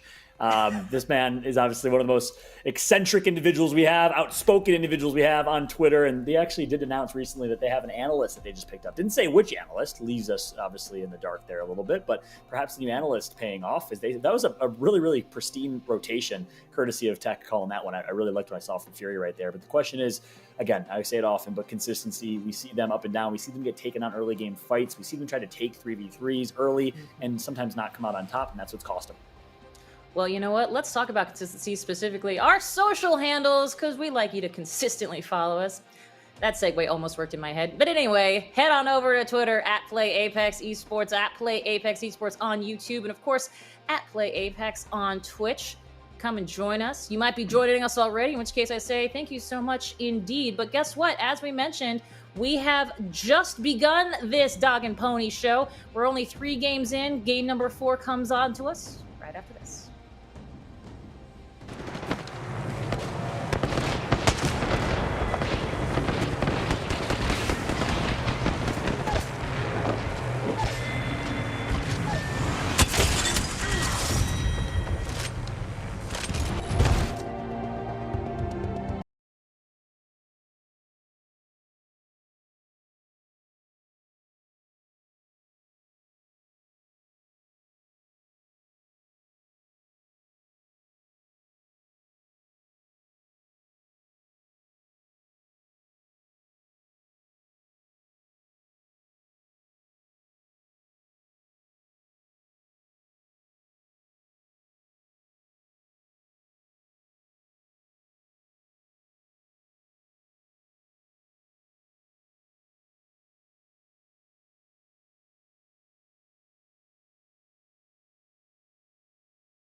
for NRG in games 1 and 2. It was Furia who took home game number 3. Welcome back, everybody, to the ALGS Pro League North America. T-Squared alongside myself on set, and Furia bringing Fuse to the party, Tom.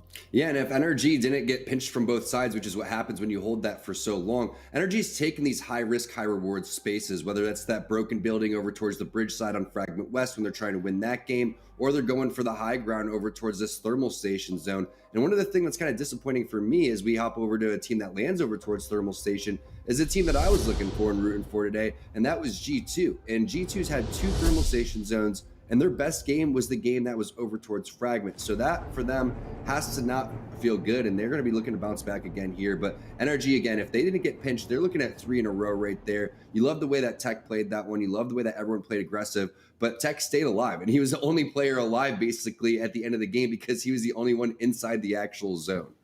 Well, it's a big performance from Furia, but now we look ahead to our next game. We'll jump in to the points of view of Furia to start off with to see where they're going to be looting up, and it's good from Furia. We've recently picked up by the organization. It was a big deal for these guys. Obviously, Furia, a huge organization to bring into the ALGS, and with that comes the added pressure, Tom. As soon as you sign to a big org, you put that name in front of yours, you feel that you need to perform in these big tournaments. Yeah, and we've seen different rosters between Hakulo and Zeratricky. They've been a duo for quite some time. They used to play with Mercy only. They've had a handful of different teammates. As we take a look at the zone here, definitely favoring over towards this Geyser side, but it could bounce right back on over towards No Name. That beacon building over towards No Name is going to be extremely valuable. Noble's going to love what they see. Look at that. They're already inside the Vault Cave. Rakinishu's looting over towards the back of Geyser. Lucas is owning a lot of this area over across from Lava Siphon as well. That's a lot of loot. You got to have credit to this team for splitting up like that. Meanwhile, Forcey's going to be hitting the beacon on that building that we were talking about, and he's going to love what he sees.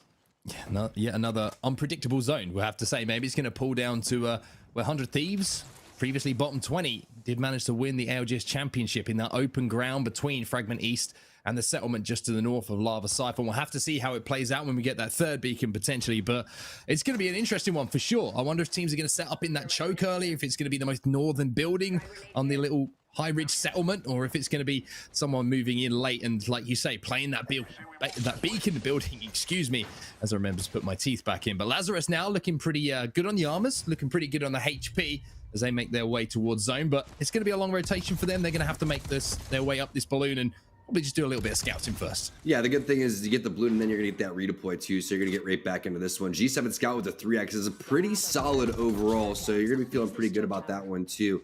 Rocking the crypto, you're going to try to get somewhere where you can get a big scan going into zone number 3. I would love to see them try to get over towards No Name, and that's where the pings are going down. So 1 minute and 30 seconds is that typical time. That's 1 minute and 20 seconds. A little late there for Lazarus, but the good thing is the zone is not that far away from him. Now, with the zone coming up as it is, and with the beacon information the teams have got, Tom, do you think that this is going to be a zone where people realize there's not a huge amount of room to coexist here? Do you think we'll see a few teams maybe change up the way they want to approach this game? Maybe a few more teams looking to creep in from the edge of zone?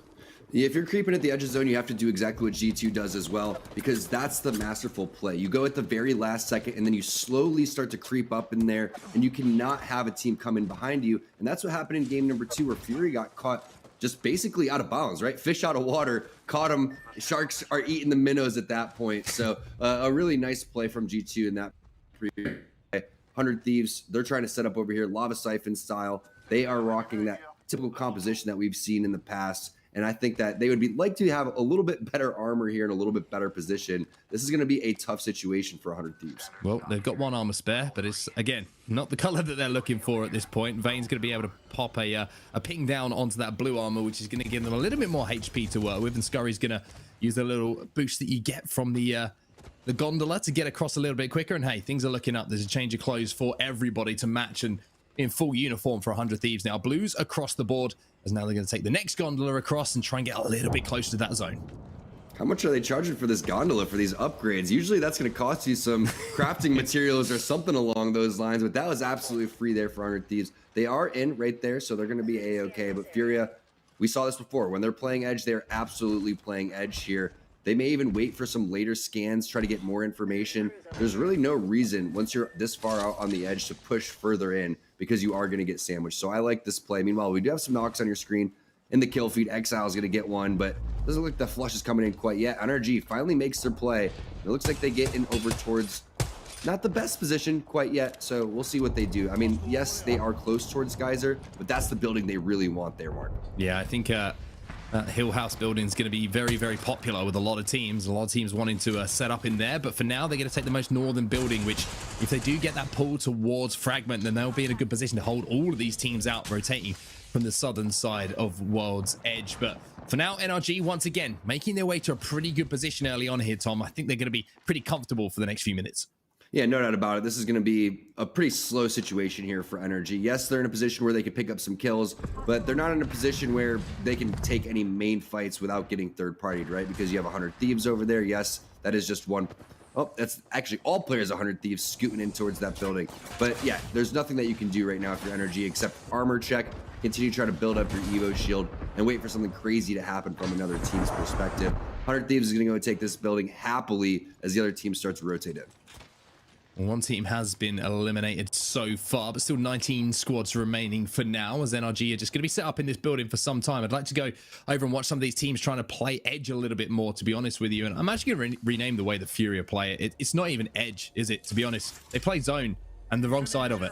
It's kind of like a complete and utter change, to be honest with you. So they're the stuffed crust version of the exactly. ALGS, They basically. are the hot cheese of ALGS. That's what Furia are. But now you're going to see the skyward dive. So they're making their way a little bit closer towards zone, but as you would probably imagine, they're going to have a pretty clear path here.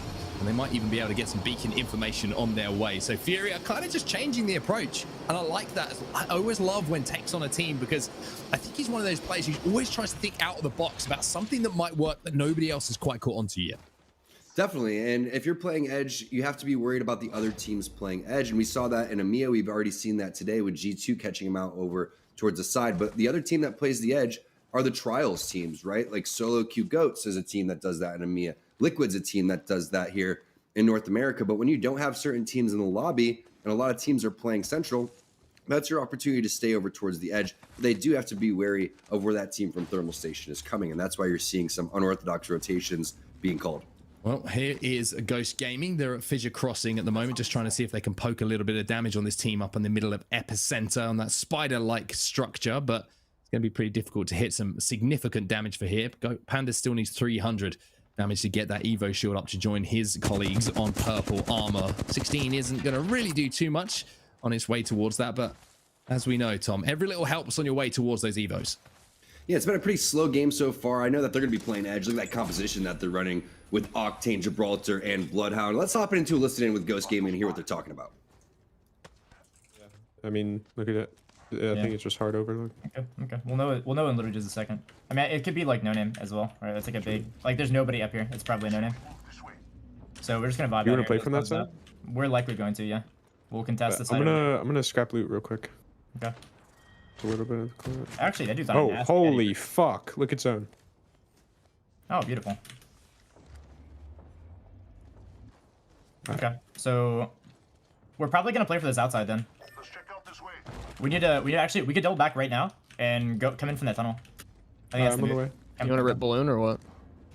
Maybe. We're playing low ground right now, which is really dangerous. We can hit balloon. Oh, fuck. We gotta do it really fast though. Alright, if anything happens and we have an issue with them like looking over, we need to bob and pad, and we'll go back to its clematizer and we'll take the fight from there. Pop a syringing real quick. Where am I going? This way? Regen. Yeah. I know, I just didn't want to get beamed off zip. Yeah. Yeah, I'm landing on this roof. Yep, we're gonna try to work down frag west and potentially play for that outside. I really want to win the fight for that choke.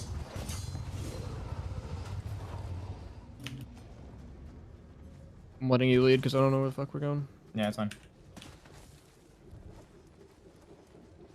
Remember that if things look really bad, we don't have to force the choke. We can play from frag east and we can try to make a pressure play from there.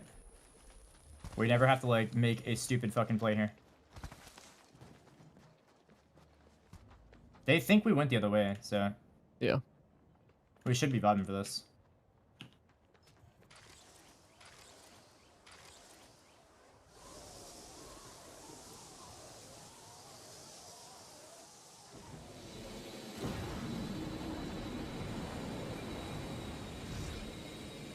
I don't see any on that side. Let's try to balloon into frag west if we can. Once again, same shit. Things look bad. We're gonna bubble pad.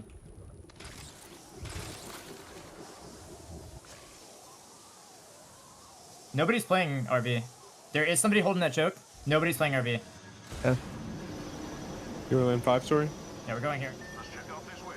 Well, game plan coming in here from Ghost Gaming, Tom, and like you said, always good to listen to Six and the boys because it always seems like they've got a plan. They're always communicating. The small talk is on point.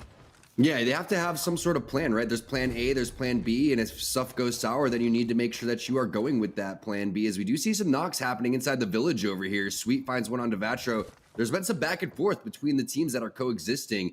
Things could get spicy, and Era Eternity could pounce on the opportunity. Yeah, I'd love to get a map overview. Hey, production on it. Amazing stuff from you, and it is going to be a pull kind of down towards where NRG are situated at the moment, the most northern building, so they're in a pretty good spot for now, but still that element of doubt, Tom. Still, is it going to pull back? Is it going to be one of those zone 4-5 pulls that pulls one way that nobody's expecting?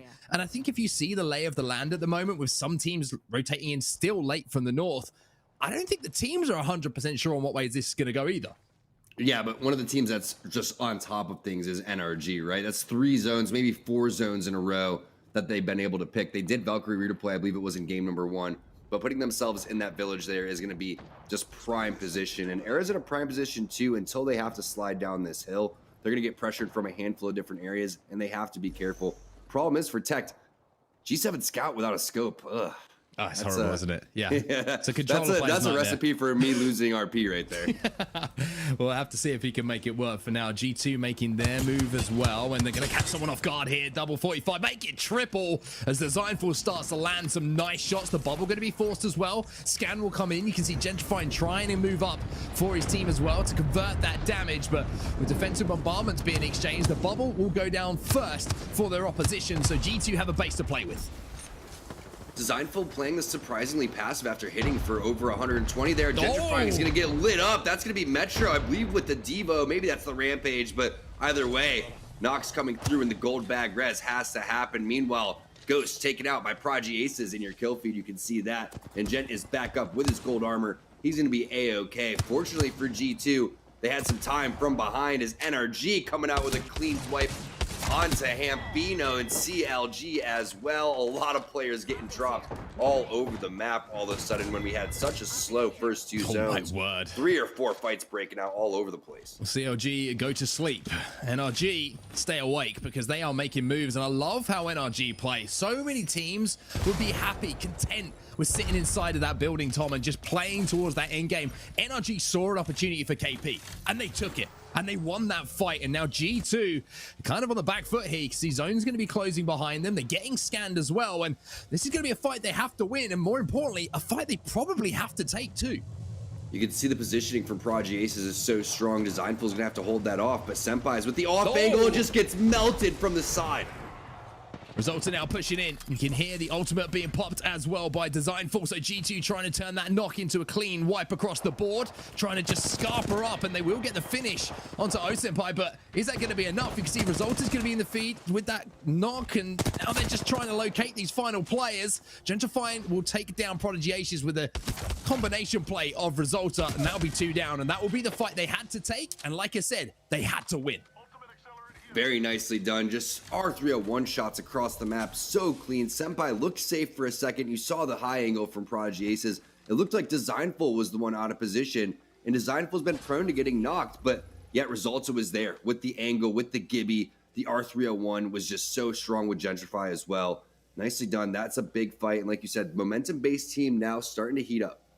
SSG playing inside of this compound as well. This is to the north of the little village that we were talking about. The most teams are kind of inhabiting at the moment. So if they do get that zone pull, Space Station could be in a great position to put in another big game. G2 is going to be straight in front of Zanile here. If they move up a little bit, G2, then Space Station might have to be aware of that. Another team traveling through the skies with the Skyward Dive, trying to make their late rotation as well. But 16 squads remaining.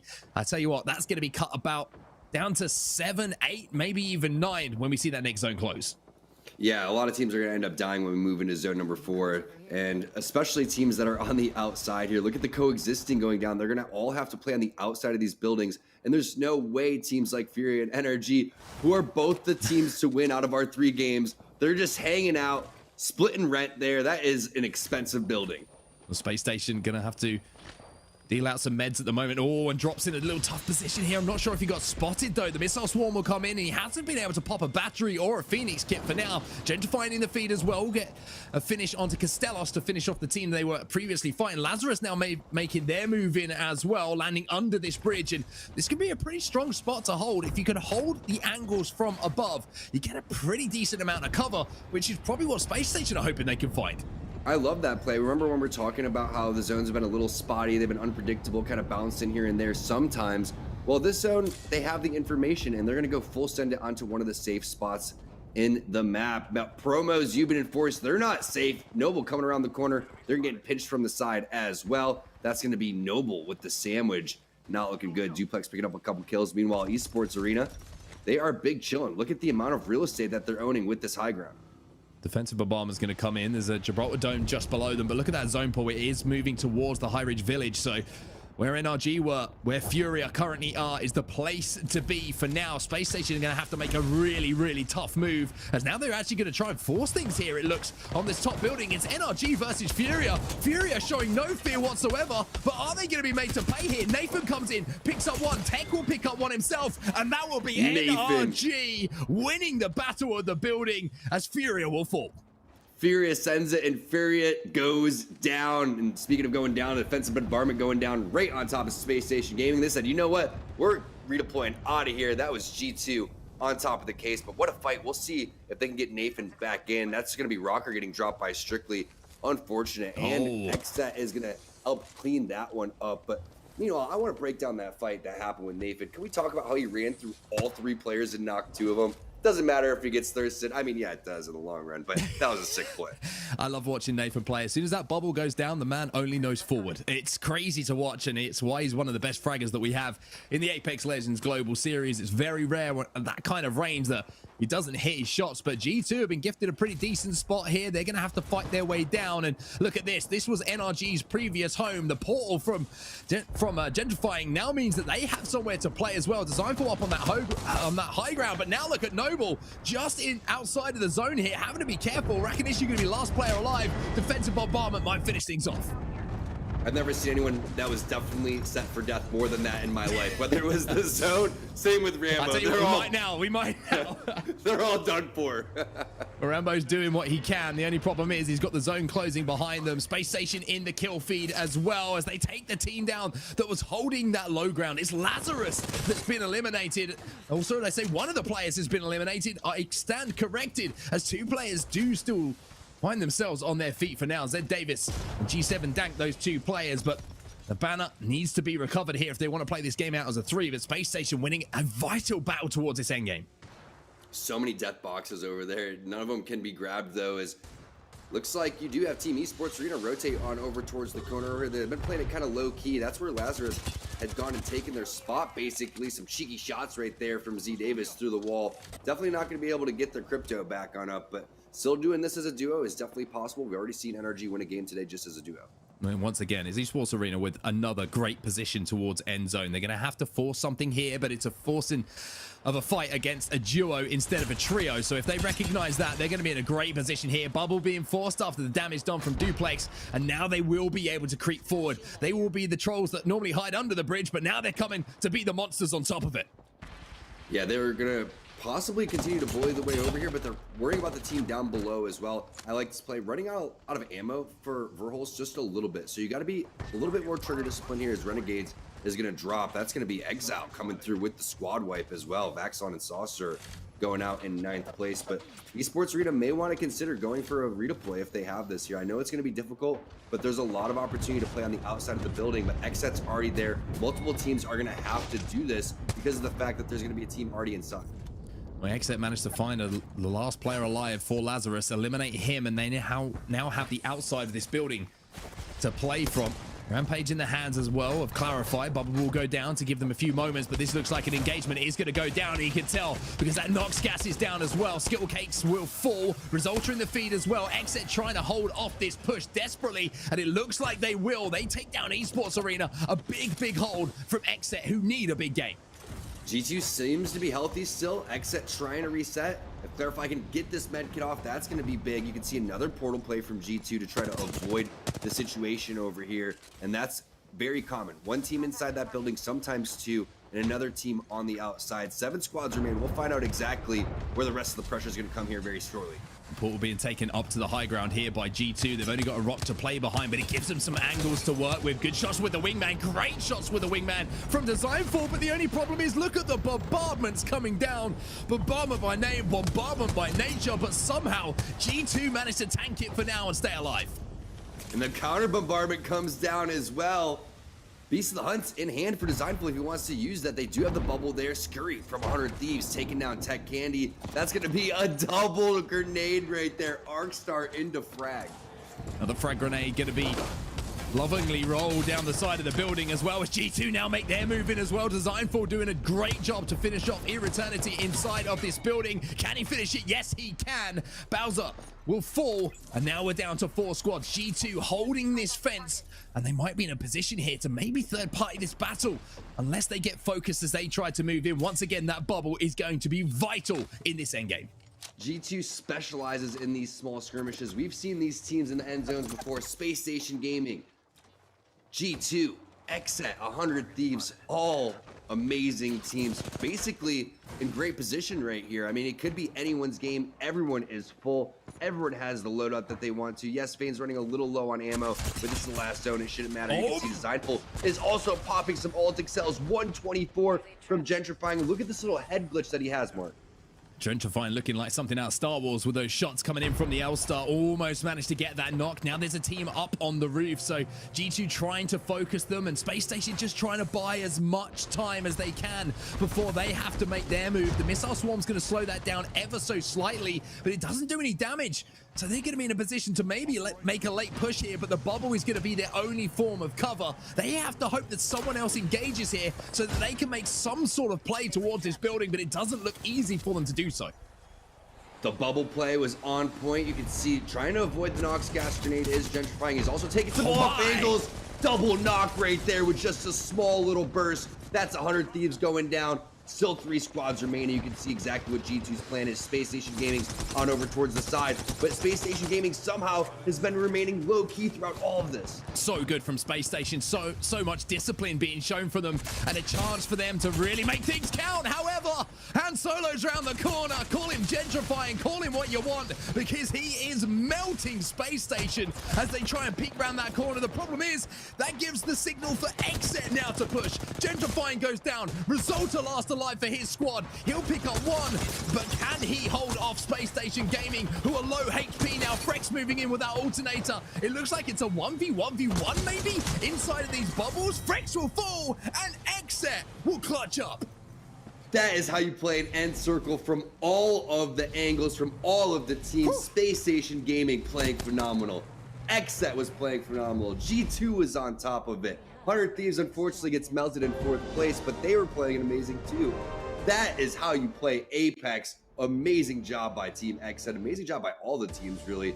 Perfect execution. Yeah, amazing to watch that end game. I can't even decide, you know, what won that game. It seemed like everyone was almost just playing off of each other, and it just came down to that final moment and that bubble disappearing, leaving that player with a pretty much no hope, to be honest with you, when you go in that 1v1 situation. But Xset on top is the main headline here to take away from our game at number 4. 12 points for that placement, 10 kills overall, 22 points. Space Station just in behind. The only thing you could say is maybe Gentrifying could queue out of that situation. He was considering going back on over through the portal, but the head glitches that he was using when we were on his screen were just so good. You can see using that and under the building, going on over towards the rock and just melting Space Station Gaming. Meanwhile, Space Station Gaming was playing the edge to perfection, just waiting for the zone to close, tossing the bubble out. All of a sudden, the rest of the teams collapsed on each other, but it was Xset with the slow creep and the slow bleed out over towards the side, and a big game after when it was all said and done. 22 points. Very good game from G2 as well. We know how difficult a road it was towards that final zone for them. Had to fight their way through numerous teams, and they almost made it count in those final moments. But 8 kills on the board for them as well will give them a healthy amount of points, Tom. And like I said, today is the first time we've really seen G2 try and step it up from their first 2 weeks performance. But Xset, that win just reminds us to look back at last week and how good they were. They're bringing that form into this week too. They picked up so many kills at the end right there too, and that's not a lot of damage based on the amount of kills that you're picking up. You're going to take that 10 out of 10.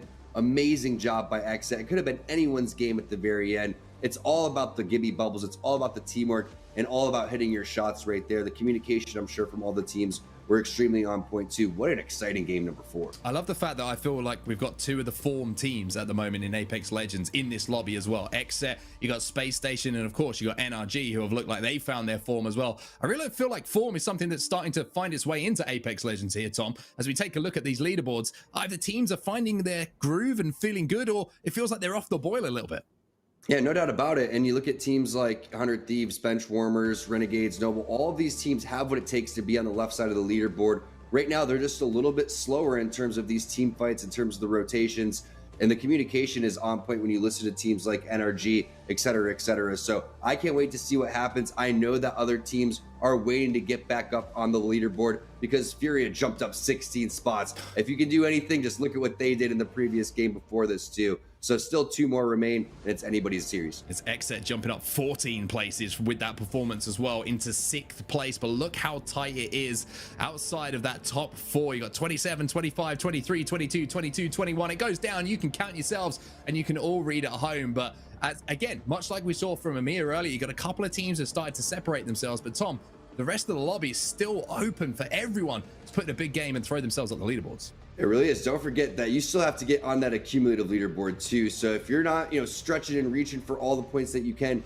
you're doing it wrong. But you cannot feel underconfident after these first 4 games because there's still 2 more big ones coming up. 2 more big ones coming up indeed. It's time for us to go to a break just to catch our breath. And we need to be honest, because the first 4 have been absolutely amazing. 2 more games coming your way. Game 5 first after this.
fifth game of 6 today here in the North American region, and we have plenty more action to come within these 2 games. I'm once again joined by Fallout, and let's have a look at the current leaderboard and see what the scores on the doors are, and who has got some catching up to do, and who is doing very well at the moment. What do you make of this, Fallout?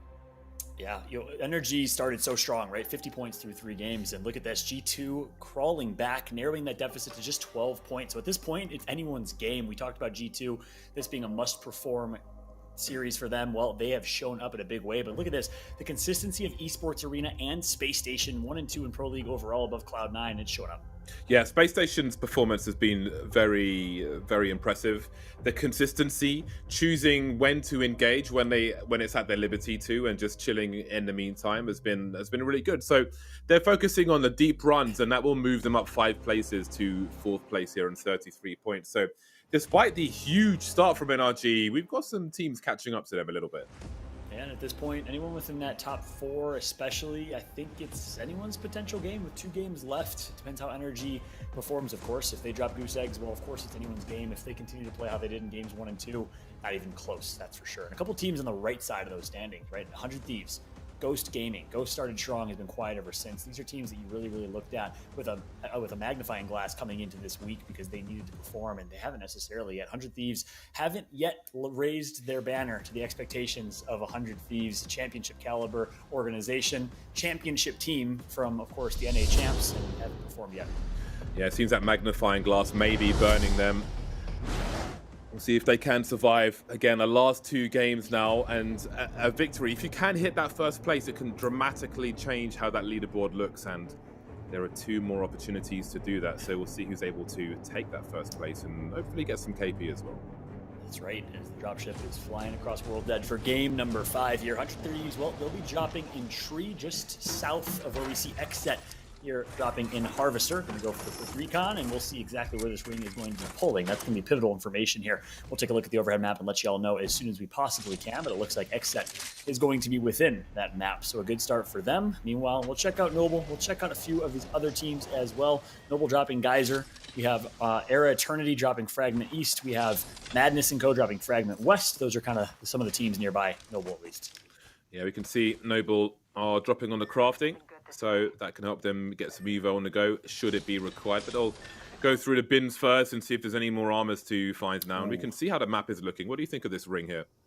Yeah, so it's going to be a northeast ring, which is very interesting. That means a max pull, max rotation for G2, which could actually be a blessing in disguise. G2 plays so well on the edge. We talk about that often. They'll be trailing NRG, who also will find some opportunities to potentially take some fights against Xset and Harvester, to maybe take a fight against CLG and Landslide. If NRG can rotate fast, they can find some potentially clean flanks and 3v3s. It just depends how they decide to play this rotation through the far east choke or the northwest choke by Furia and Countdown. One thing I want to keep a close on as well, has been dropping Countdown, and they've been actually working up to Skyhook and third-partying Skyhook late. I think they'll do that again, and they'll be happy to take that northern rotation through Survey Camp. We'll keep a close eye on Furia, as they will likely be pushing Skyhook here momentarily. Yeah, I know one of us was talking about the timing there at the beginning and rotating. And Xset are on the go very, very quickly indeed. They're prioritizing position, and they're out of Harvester already, which is pretty good for them, depending on where they land. But they are on foot, which will help, as we have seen. I feel like the Valcolts we have seen, generally speaking, I think are at best 50-50 in terms of getting deleted on landing or having some success. So let's see how these rotations come through.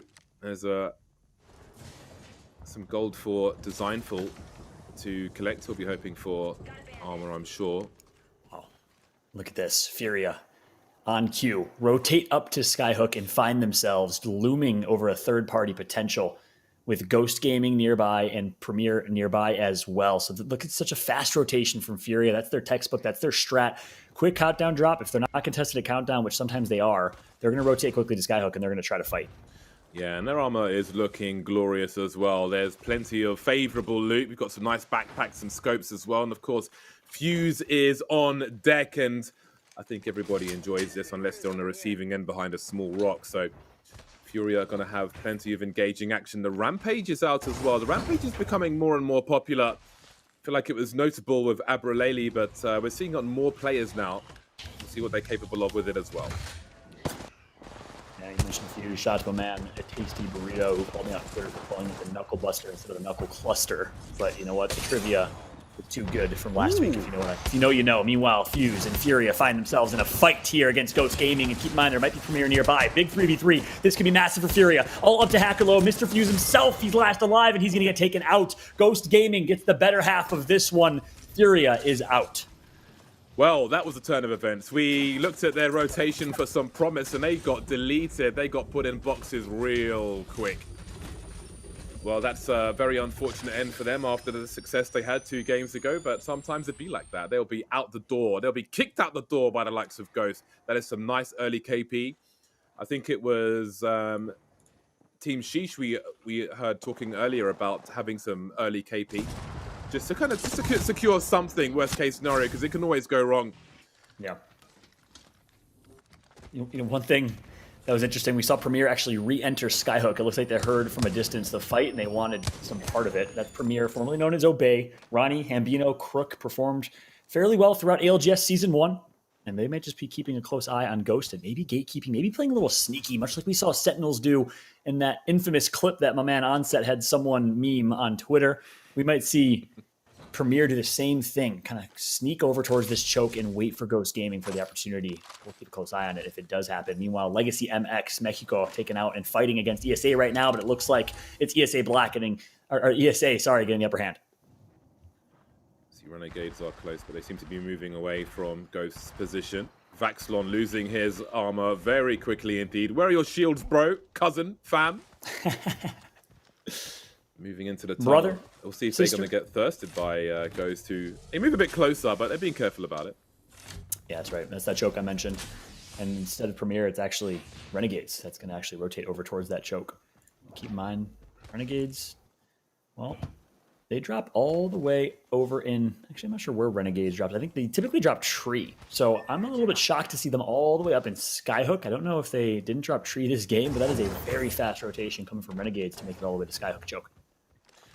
I do like the Renegades logo. I think it's one of the better logos in esports, because we have the typical like animal logo, right? Animal with big teeth and so on, but they've got a dude with a big hat.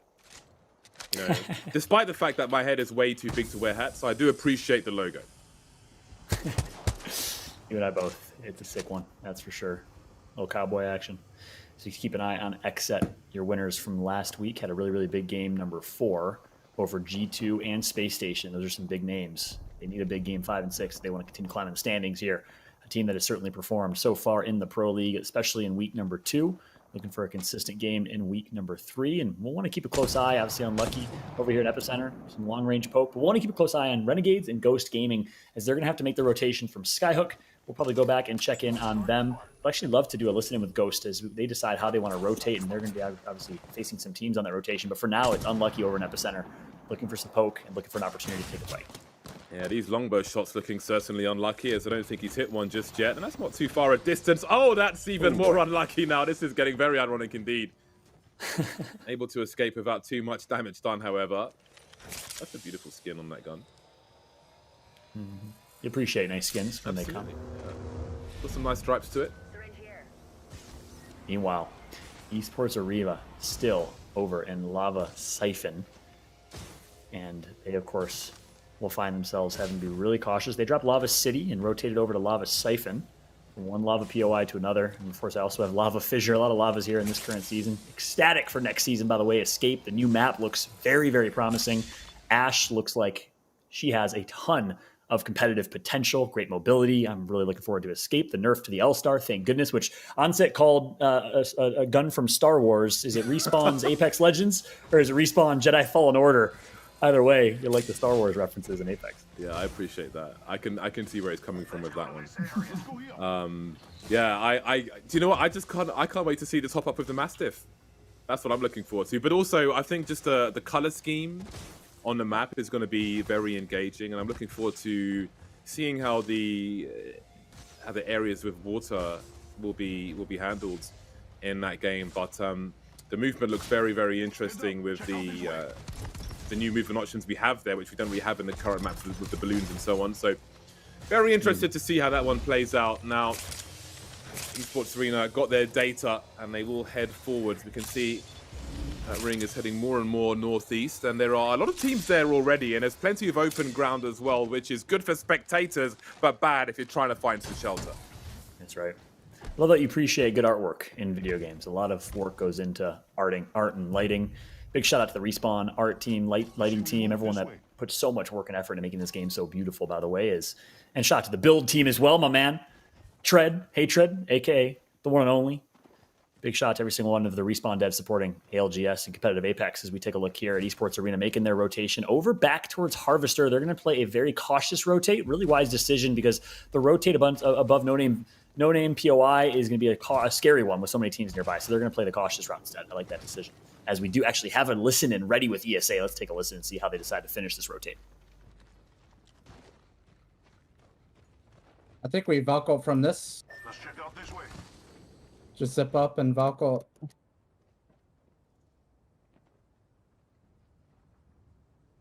And we'll have 2 ultic cells for his next Valko. We gotta try and get in before another.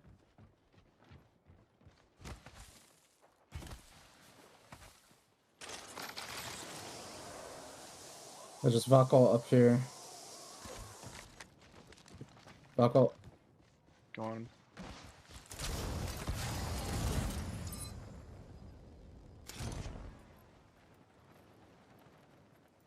Go to redeploy. Is there anybody up here? Let's take it. Yeah, they are. Okay, go over here. Oh, of course he hits me.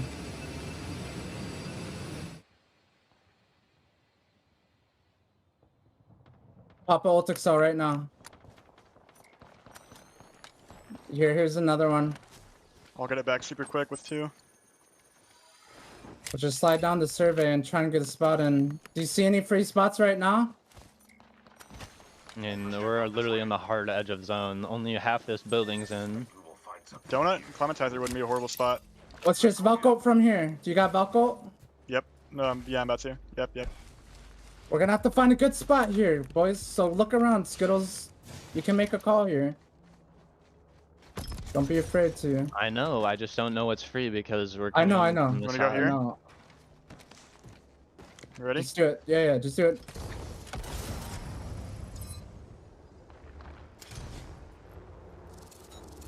Maybe donuts free?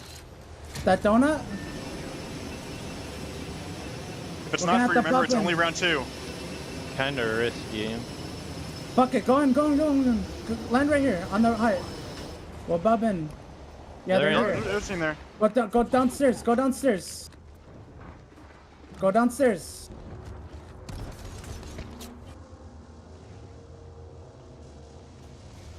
Cossack team. Just chill here.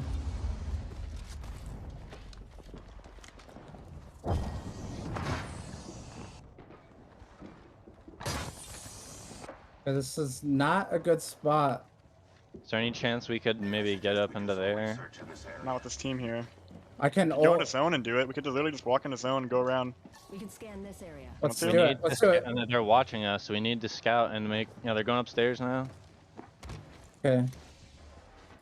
We faked them out. To make sure one person needs to check for a spot, and it's got to be one of you two because you guys have movement / bub.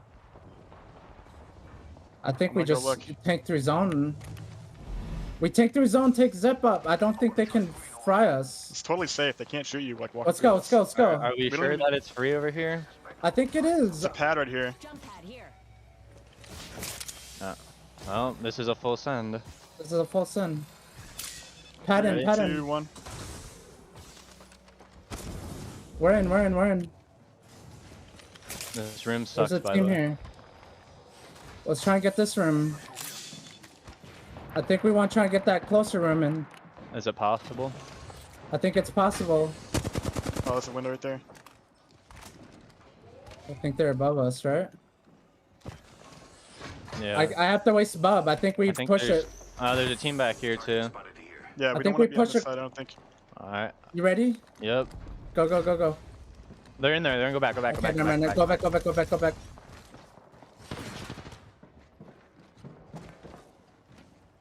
There's a team outside the wall. Remember, don't get killed through the window, Alright. dude. This is the window. Okay. They're Wow, they're gonna, close. I Another think window. Could be a G2. There's a window right next to you. Yeah, Yeah. you can Yeah. crouch right here. This is totally safe right here. If you I ever know, need but to you don't want I a team know. to climb up and look down.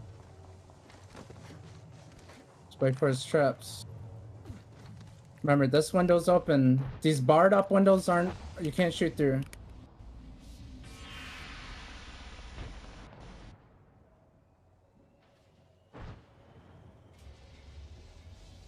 Well, an extended listen in there, but a well worth it listen in. So much to gather from that listen in. James, what'd you take?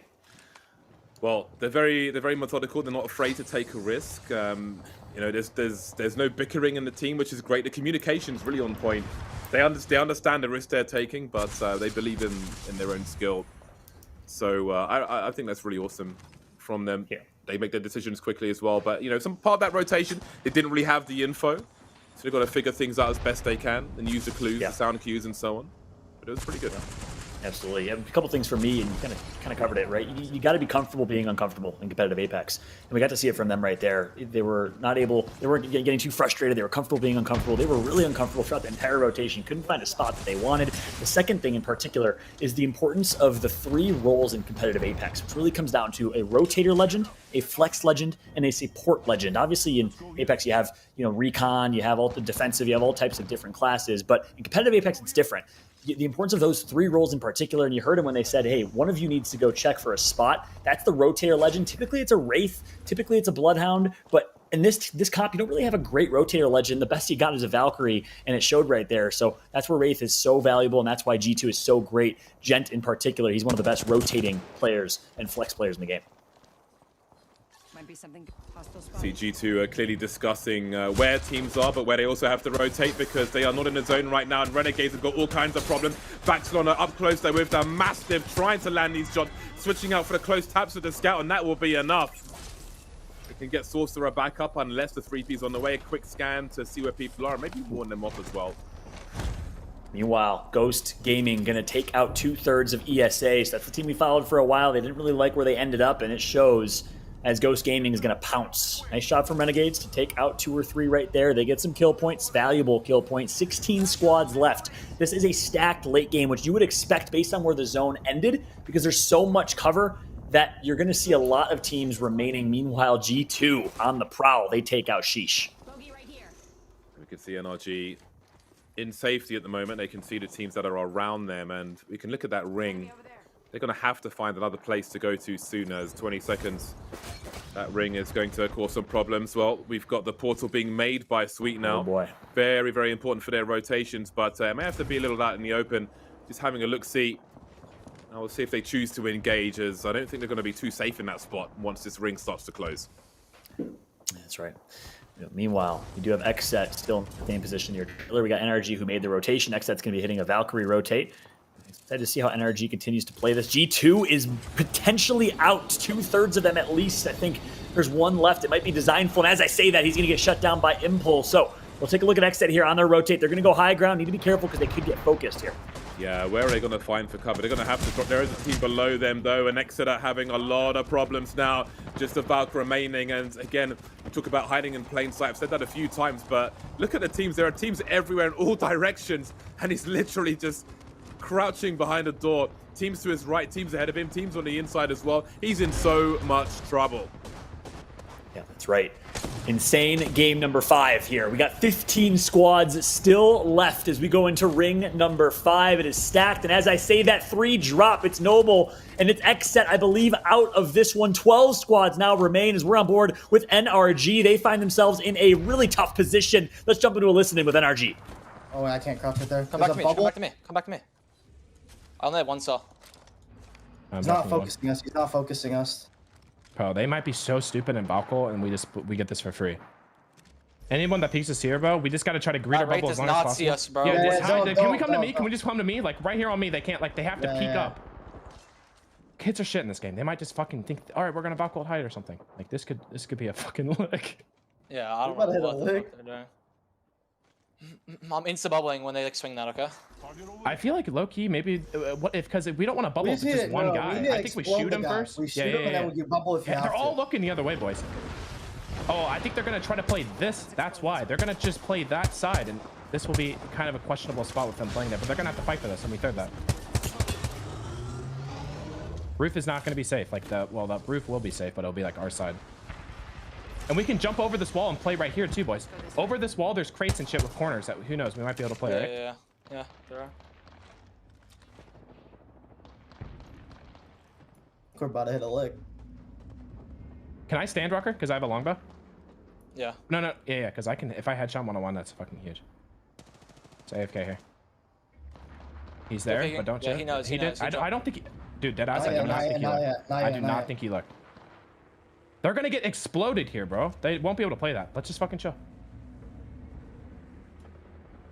Gotta watch it back here. We're good on the backside. Caustic team is inside staring at us, but their doorway is on the pillar now. On the pillar now. Boys, we're just sitting here until we. They're getting sprayed by height. That's so good. 11 teams alive. There's definitely gonna have to be a fight out there in that field. If we look like these guys are in shambles, we definitely get both them. Well, that corner swing isn't even in. That's not them. They have Val Gibby. They're playing Val Gibby Wraith. Yep. Okay, there's more.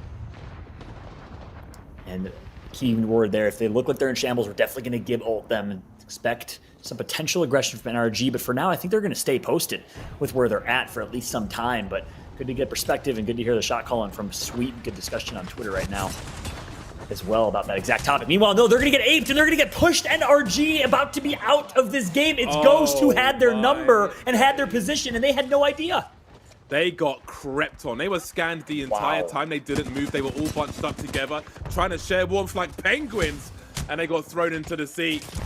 9 squads remain now. I would have loved to have heard the comms. They have got to be frustrated with that. They really got crept and James, on there. What's so interesting is they got scanned by a Bloodhound and didn't make anything of it. I thought at least they would acknowledge the scan. Maybe they thought it was the last member of G2, the solo. I don't know what they thought, but they were actually completely spotted out by Ghost there, and who had their number the entire time. NRG had no idea. Meanwhile, Renegades find themselves down 1. Pow Pow currently out, but getting revived as SG in a great opportunity here to jump from 4th place potentially into the top 2. A nice crack. Is he going to push behind it though, as there is an L-Star just around the corner, but no problem for Frex, who does even more. Cracking now, dropped into Nyla here if he needs them, and they will push as he bats up. Surely this team is not going to last long. Frex on roller, baby. He connects and absolutely beams. That's the controller impact, and the switch from mouse and keyboard to controller for Frex months ago pays dividends. They find a full squad right on RNG, and now 6 squads remain. Space Station, unlucky. Ghost Gaming, Premier, 100 Thieves and Bad Boys are what remains. Space Station going deep again. 100 Thieves deep here as well, but that ring is going to force them forward into the open, into the defensive bombardment, and their shields are going to get utterly ruined. But can they follow up on that? You can see Space Station, they've still got a corner for the time being as that ring continues to close. 100 Thieves falling to the floor. Think they've been lost now as the scout is tapping for dropped. And that was such a clutch defensive bombardment who absolutely ripped into 100 Thieves, and now 4 squads remain. It's Premier with the high ground. Nice flank coming through from Ronnie, but he's going to get taken out by Space Station from afar. Ghost Gaming, Space Station find themselves in a skirmish. Nice shot coming through with the Mastiff, and we got 2 squads left. And they are closing on them. Their shields are more than reasonable at present. They're in a good position, and indeed these shotguns are coming out. The dome will protect. Denial is down, but Dropped and Frex is still good in the hood. And that is a drill from the Vault. Quick reload in. Not many bullets left though. That wingman better be ready to finish off. Frex is the last man now. It has to be the wingman. He's the only man standing for the squad. He's close. He's cracking. But Ghost Gaming will finish him off, and they'll take game 5. Ghost Gaming with a massive game number 5. I called them out before the dropship flew, and boy did they perform. It started with the win against Furia, 3v3 in Skyhook. It extended into all the way north of Epicenter, where they took such great opportunities to fight ESA, to then fight NRG. They took their fights, they played with aggression, they played that Bloodhound comp to perfection, and they took out Space Station in the 3v3 to end it. Ghost Gaming, arguably the best Arenas team. We saw them in the UMG Arenas tournament. They won it, they dominated. We see them win that 3v3 time and time again, pound for pound. They're so talented. They really, really are, and that's really unfortunate for Frex, but it shows you the shortage of resources towards the end. Woo! Didn't have time to try and get anything. 14 kills for 26 points. A fantastic game from Ghost Gaming. Insane.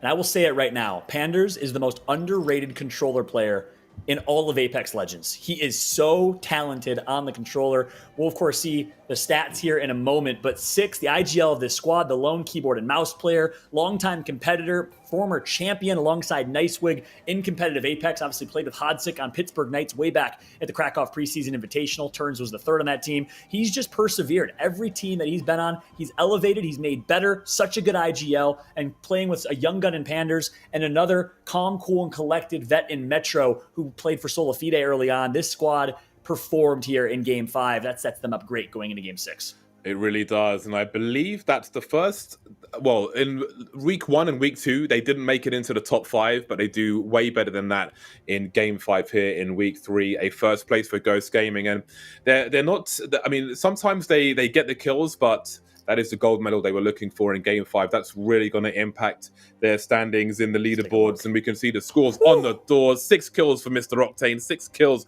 for Bloodhound as well. Almost 2,000 damage there for Pandas, leading for his team. That's the two controller players, Metro and Panders, each dropping 1.6k plus damage. It's almost a 2k bomb coming through from Panders with 6 kills, 4 assists, and of course 6, the IGL of this squad, happy to play more of a utility support role on Gibraltar. Great gameplay coming through from Ghost Gaming. And how about Metro on Octane? You like to see the Octane Bloodhound, highly aggressive comp. In Game 5, you're behind in the standings. You're on the right side of those standings in 11th or 12th place. You need a big game. They switch up their comp. They go Octane, they go Bloodhound, and it pays off. I would love to see that back from Ghost Gaming's POV as well. From I think they were on the top of Lava Siphon, right, as the ring was starting to close and forced them off. And then obviously NRG got ambushed a bit later on after all those scans, not respecting them, just thinking, okay, there's no reason anybody would climb over this wall and delete us after they were in a good position. And let's not forget, they were going deep. They had 2 victories already today. So things could have escalated for them, but they were taken out by a SWAT team. Yeah, it just goes to show the importance of being omni-aware in competitive Apex, right? Energy was so focused, singular thread on that team on high ground. They didn't realize they got scanned and got flanked immediately after by Ghost Gaming. So a really interesting game, a fun game number 5, a crazy Game 4, by the way. That was one of the craziest finishes in Game 4. NA in week 3 has certainly not disappointed. And to talk about it all, to break it down, we're going to welcome Kate back to the desk. You are not wrong. Disappointment is not a word I would choose to describe any of these games today, for sure. But I want to real quick delve a little deeper, Fallout, into as we take a look at some highlights here in a hot second. Ghost Gaming had an absolutely pop-off game, and this was from the early rounds all the way into our last game. And I just gotta say, we don't often see these teams pop off in that dominating format from the beginning all the way through to the end. Fallout, just weave me a story here. Tell me how they did it. Yeah, I mean, absolutely. We'll see that when we get to the Game 5 highlights, because they were really quiet in Game 4 here. But Game 4, well, it was all about G2. It was all about Space Station. It was all about Exit. I can't wait to get to the late game and kind of be able to watch that back, because it was one of the craziest end games I have seen. But of course, we had to get there first. Exit had to fight through hell and through the fire and the flames to get to that late game. They defeated ESA. They stayed alive. And this play coming through, you're going to see momentarily from G2, was just insane. They find themselves being the unfortunate recipients of a third party. They find themselves under such pressure, and that port from Gent to go wide left to get the angle, that's what G2 is so good at. The Nick Merck snipe down-esque flank and positioning, and the decision making to get wide angles and to be able to melt your opponents on controller. That is what allowed G2 to sneak into the top 3 as we jump into Game 5 here. James, break it down for me. Yeah, we had some really good action in this Game 5, and you know, Ghost, they came second in the first round today, so the first place here in Game 5 was fantastic, but we saw some great precision. We saw great rotations from Esports Arena. Ultimately, they ended up in a pretty bad spot for them, so they went out earlier than they might have liked, and Renegades here with the L-Star causing all kinds of problems, and then doing more later on. But I think it was very unfortunate for NRG again. They had tunnel vision ahead of them, just waiting to exploit some teams who were stuck in a corner, and they ended up getting exploited themselves. Yeah, that's right. You saw, Ghost Gaming right there, actually pretty weak, able to heal back up, and as a result, able to take the win in game number 5. Now, to answer your question, Kate, what did Ghost Gaming do so well? Well, honestly, they took their 3v3s. They found their opportunities to take pure fights without getting third party, without risk of third party, and they did it about 4 or 5 times. Rinse and repeat, copy and paste until the very last fight against Space Station. Well, you're going to get yourself a win. You're going to get yourself a 25-plus point game. Well, that's not too shabby at all. But I want to real quick ask about the zones here, because we have seen, based on where we've seen the zones pull, right, in the last 5 games. Again, we're going only to game number 6 here, folks. Where are you expecting that zone to head for game number 6? Where are you hoping for it to go based on where these teams are dropping and where we see some of these choke points really showcase the drama? James, I'll start with you. I've loved the zones we've seen so far. That was a great example in Game 5 and Game 4 because they were open. There was limited cover, but it was cover into half cover into no cover in Game 5 as that zone just forced people out from behind the walls. I want to see a southwest specifically zone, not too far like Dome, but a bit more like, I guess, central south, because as Matafe said in EMEA, like those are the hardest zones because they're really hard to rotate into, hard to take some space and so on. But that's great entertainment for me. I'm not on the server, so I want to see those brutal zones. I want to see that difficulty and people try and overcome it and force their way into buildings. Yeah, and Kid, I'm going to agree wholeheartedly with James there. We've had some of the best zones I think I remember seeing in a series of competitive Apex, and I'd love to see a southeast zone as well. We haven't seen one yet. We've seen some good zones so far. That'd be a fun one to keep an eye on. Where am I expecting the zones to go? I have no idea. It's obviously so hard to predict here as we see NRG only with 60 points. They had 50 after 3. I love that you say only Fallout, because if there's one thing that has been, listen, joking aside, if there's one thing we have learned through BR, particularly through Apex, you cannot sleep on just about everybody. Now, admittedly, there are some teams towards the farther part of the lower part of this leaderboard that I would be shocked and mathematically probably not possible. But I will say that there is definitely some teams not to sleep on. Fallout, speaking of which, I mean, are you looking at, I'm looking at 3 through, 10 here that could have one of those Ghost Gaming pop-off games and really, shake things up. Absolutely. We saw Furia do it in Game 3. We saw Ghost do it in Game 5. That's what's so much fun about competitive Apex is any team at any time can do a 25-plus bomb and skyrocket up the standings here. So I'm excited for Game 6. I'll tell you right now, it is going to be a doozy as we have about 10 or 11 or 12 teams who can sneak into the top 3. It's all about performing. If anyone's going to do it, my bold prediction, not so bold, Space Station stays consistent. There it is. Well, something else to get excited for is you can enter our Lenovo Legion's ALGS Pro League giveaway. For your chance to win a free Lenovo Legion gaming PC, simply head over to twitter.com/Lenovo Legion for more details. Definitely something to consider doing. So there you go there. And you know what else? Something else we're going to talk about real quick. Prime Gaming members, listen up. This one is for you, especially if you happen to enjoy little Watson. This is what Prime Game members can grab right now. It's the exclusive Electric Royalty Bundle with an epic Watson skin and shocking new look for the Volt SMG. God, I love that writing. And this offer expires November 5th. Make sure to head over to gaming.amazon.com/Apex Legends. That's gaming.amazon.com/Apex Legends for more detail. Make sure to check back each month to claim the latest for your legends. That is a fancy looking skin there, my dudes. Fancy. Major Watson coming too. Great drag Watson. Good timing to grab a Watson skin, right, James? Absolutely, yeah. It's time to build fences with style, get a bit of purple going on. And also, you can just hold all those ultimate accelerants for your Valk. What a delight of a thing. Let's talk about what you've been saying on the socials. We've actually got some tweets from our fantastic listeners, our fantastic viewers at Play Apex Esports at Furia USA. It's so good to see a Fuse in the ALGS. I've just switched my main to Fuse, so fun to play with. Hands up in chat if you main Fuse as well. Main Fuse, that's kind of a funny phrase. Anyway, speaking of Fuse in the ALGS, I'm here for it, mates. Drinking cold ones before the match, making cold ones during the match. Wow, okay, well done. Man like Marty the Fozzy-holic. He's on point always. I gotta say, this guy Fozzy, the best tweets in the game. Facts, hands down. There it is, straight from John himself. Well, hey, if you want to be on that par with our tweeters, they tweet, the people who tweet, us tweeters, it doesn't matter. Either way, head on over to Play Apex Esports on Twitter or youtube.com/Play Apex Esports, or of course twitch.tv/Play Apex. We're everywhere. Listen, if you want to give us a free follow, a free sub, we wouldn't hurt it. We wouldn't mind. We love you a lot. And you know what? That seems about the right time for me to say, guess what? It's time to go to break, because right after this, it's that all-important game number 6.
5 down and one more game to go here on the Saturday of Apex Legends Global Series Pro League North America. T-Squared is alongside myself on set to take you through the final game of the day. And Tom, it's kind of been the story of 3 or 4 teams so far today who have kind of started to pull away with 1 game left to go. They really have, and they're putting themselves in great positions overall. I mean, everyone's starting to really take notes in terms of how this lobby is being played, and it's aggressive at certain times, it's extremely passive at other times, and it'll really catch you off guard, just like how Ghost pushed onto NRG. But it is the final game here, and I can't wait to see who's going to take first place overall. Is it going to be NRG? Will G2 step it up, or will it be somebody else? Oh, I channel my inner Ric Flair for just a second there. A little woo came out because I'm excited, Tom, because this is the last time we get to cast some Apex Legends today, and it's the last time we're going to see these players and teams look each other in the eyes and take each other on here on World's Edge. Ghost Gaming, the winners of our previous game. What a performance it was from them to pull that out in those final moments. But looking at the top of the leaderboards, there's one team I actually want to talk about a little bit as we see them land over in Skyhook here, and that's G2. We talked about game 1 didn't go their way. We talked about how one fight can change something completely and change a day. It's almost like it was written, that script, for G2 today. Yeah, no doubt about it. And I love seeing the momentum kind of shift on over to momentum-based players. One of those players is the team that won the previous game, the team we're on board with right now. It's going to be 6 Panders in Metro. And I love what Fallout said about how he thinks that Panders is one of the most, if not most, underrated controller player that we have. The guy's been doing it forever, actually. He's been one of the more solid controller players that we've had for about a year now, and he just does not get enough credit. Finally, they're able to win that game, and we can give him some hype up, because he's one of those players that if I had to pick to go in and try to wipe up a 1v1 at the end, I have my money on Panders 90% of the time. As you take a look at this zone, heavily favoring Geyser. Could also bounce right back down to Big Mod as well. We've seen this before. You're putting your money where your mouth is right now. Okay, where are we ended up? We going Big Mod or we going Geyser, Tom? I'm sending my team Geyser 1,000%. I'm going Big Mod. I'm going Big Mod. All right, let's see. That's why we can't team together anymore. This is true. We'll just sit in the choke. We'll have a nice chat about things, and we'll decide that we're both right, and we'll sit in the choke. But for now, obviously, teams going to be moving towards Geyser. Maybe some teams will take that risk of going towards Big Mod. But in our final game here, once again, Tom, not for the first time today, it's a zone that splits decisions, right? It's not a clear and obvious second zone where people are thinking, oh, it's this POI. There's always that little bit of doubt in the back of your mind. We had that zone in the EMEA region, and it favored over towards the Big Mod side. So realistically, it should go down there, but you never really know. It could pop right back out over towards Geyser. Space Station looking for some blood early. Yeah, really starting to get aggressive here, and you wonder if that's NRG who might be taking a little bit more time to loot, or if NRG have already left. But some shots being exchanged as Frex is going to take some damage as well. Bobble goes out, but Frex is 1 HP. Is that 1 HP? Is it half HP? I don't know, but he hasn't got much time to work with, and here comes NRG, who were on the other side to those warning shots coming in from SSG, and they said, hey, you want to warn us? Don't worry, we'll finish this fight. This fight is so early that I don't think they're worried about getting third partied, and they got that player down to just a sliver like you talked about. Rocker finally ends up using that bubble. There's the re-knock back onto Frex. Nathan with the bait and switch. You'll pay attention to whenever you're taking damage here, you don't want to take flesh meds. That's exactly what Nathan's thinking. He wants to utilize all of his armor. Then he's going to be making his play. Speaking of armor, Sweet ripping down that Gimmy's armor, and it's not looking good right now for Space Station Gaming. That's going to be dropped going down. Only one more player remaining. And NRG could come out with an early wipe. This is really good for NRG as well. Best thing you can do early on, take out your closest competition. That's exactly what they're going to do. They might have the opportunity to open up a little bit of space at the top of the leaderboards, because Space Station Gaming, I think they're going to be looking back on that and wishing they hadn't fired a few shots in NRG's direction. Definitely not. And also the kind of lackadaisical approach to the angles there that allowed NRG to get superior height, mainly Nathan going and taking some really good angles that caught them off guard, and Space Station Gaming split up a little bit. They lost focus over towards the side, and they really got punished for that, going out in 20th place. Meanwhile, Unlucky taking control of one of those chokes over here, looking over towards the Geyser, and also controlling a little bit of the no-name and fragment area. A good spot for kills, but also a little bit of a difficult spot to hold as the teams start to filter the way in. Well, it's Halloween tomorrow. The players are channeling their inner vampires right now, because everyone's looking a little bit bloodthirsty in this lobby. We're already seeing fights break out inside a Geyser, outside a Geyser. It really has been a hot start to this game, with Space Station being the first victims to fall. But Ghost Gaming now making their moves, as they're still pretty much around the POI where they dropped, so they moved away from Skyhook, this time towards the outside and northern side of the map, so they're going to have a little bit of space to work with. But Sheesh inside of this Geyser building, one of the best ones to hold in my opinion, Tom. Yeah, going back and looking at that leaderboard, Energy was sitting in first place with 60 points. Behind them was G2 with 49. Space Station Gaming was at 47. So realistically, G2, ESA, and Ghost are the teams that are going to be trying to contest for that first place. Meanwhile, Sheesh, they're trying to get up back on that leaderboard. They're sitting in 12th place. They could just by 4 points make it all the way up to 7th, but they got to win this fight if that's the case. Yeah, these two teams do not like each other. It's pretty simple because they want to fight. Some shots coming in from Timmy are going to do a little bit of damage, but the caustics are slowing down progress for both teams. It really is difficult to push, not only because of the gas, because of the physical block that's coming in, but look at this. There's a defensive bombardment that's somehow doing damage to Timmy. I think that door might have been left wide open, and the rockets just fell in and managed to sneak round the corner, but it looks like they've managed to stabilize. I think it was an L-Star around the corner. I think it was a little bit of Star Wars action like you were talking about that ripped him down so much. And then Nicewig was down to a sliver of HP as well. Scary moment there for Team Sheesh and their fans. But just one team fight is all they need to potentially bounce up literally 5 points. That is a big difference right now for the accumulative leaderboard. Sheesh doing whatever they can over towards this Geyser side to lock it down. But you don't want your door griefed this early. That's not a good sign. You can see only 2 cells there for a prize. Meanwhile, G2 playing very late over towards the edge here, coming in with some pretty decent armors. Looks like they're just going to be chilling, waiting to see what happens on that kill feed. Well, it looks like just for a second at least, we can pause and catch our breath because it has been somewhat of an electric start here to the final game of the day. Maybe with teams thinking, hey, if we want to push ourselves up the leaderboard, KP is the only way we're going to be able to do it. 100 Thieves are the team who are looking to poke and looking to prod away at Sheesh. So these two teams really are exchanging some strong words and some strong shots through this corridor. I wouldn't want to be a hall monitor within this building. Yeah, keep in mind that this is the first team wipe that we saw Sheesh get in game number 2, I believe it was, where they took him down. Meanwhile, they're going to get out of there. They are going to ditch and go towards the back of the Geyser, more over towards the Pills area where we've seen a lot of teams hold, maybe because they're not feeling too confident staying in that building next to 100 Thieves. Meanwhile, Energy, they're out for the second fight, and they could be out and ready for their second elimination. So he's going to have some good lines of sight as well, but he's not going to shoot at the moment. He's trying to separate these two players. This is so smart from Sweet. It's the small things, but the problem is Rocket's going to be taken down, and even though the angles were taken by Sweet, the bullets were received by his teammate, and now NRG, who looked like they were so strong at the start of this game, they're in all sorts of problems. That's going to be Furia because you can see the knuckle clusters coming down right there. And it is Hakulo's going to come in with the knock. Now only Nathan remains. You can see the rest of the players from Furia are on the case. NRG getting a taste of their own medicine right there. That was such a heads up play to not shoot the player over towards the side, but somehow just taking a ton of damage right there. And they get turned on super quick. Furia eliminating our first place team. Meanwhile, CLG getting into it with 100 Thieves. They certainly are. There's been knocks either side. Bird is the last player alive here. GS Bird. It might be RIP Bird in just a few seconds because his two teammates have been eliminated once again. There's just nades. There's carnage all around him, and he's only got around 30 HP. Make that 0. Take the 3 off because Renegades now move in. And I tell you what, this has been the center of activity here, this building inside of Geyser. Death boxes everywhere. And to be honest with you, not a lot of success for a lot of teams. Success for Sheesh because they got out of there. I'm pretty sure they're still alive. So shout out to them for realizing the danger situation over here.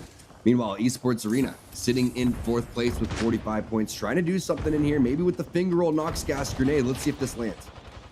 Rolls it over the top, but doesn't seem to be doing too much tick damage. However, it might create a distraction for this flank to come in as Skillcakes tries to take that wide angle. Does some good damage there with the flat line. However, teammates maybe not quite in position to capitalize on it as yet. So we're back to that standoff position.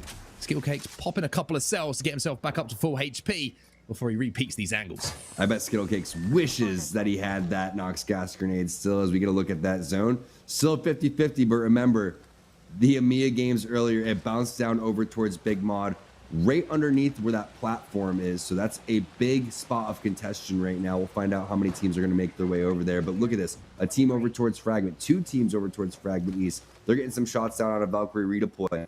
All the chokes. There's 3 chokes that you have to make it through over there. And you know that Geyser one's going to be taken. So how else do you rotate into Big Mod? When you look at the zone, there's not many opportunities. I'm going to have to see where that zone does pull. But at the moment, Tom, it looks like you owe me a cookie. Just saying, okay? I'm just saying. Looking like it's favoring Big Mord at this point. G2 making their way through this tunnel, and they're moving towards Lava City at this point, trying to approach this zone from the south side. And this is something, again, we saw in EMEA earlier that brought quite a lot of success. This light or southern rotation from Edge has worked out so well for so many teams, as long as there's nobody that comes in behind you, because you can play with your back to zone, knowing that there's going to be nobody, unless Furia take that route, which we know they haven't, who might sneak behind you.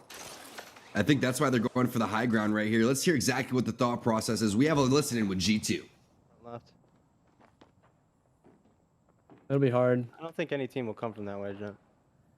I mean, I don't put it past them. Alright. I mean, I'm fine. I can phase over to you. Worst case. We have this I'll stay in this corner in case you have to, and I can bub you. You won't make it all the way. Stay on this backside. We're not going to third shit. Nope. No. Should I get picks?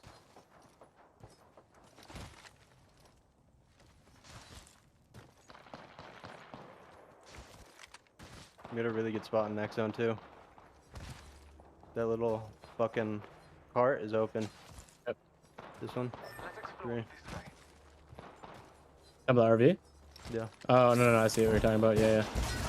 Team out here as well.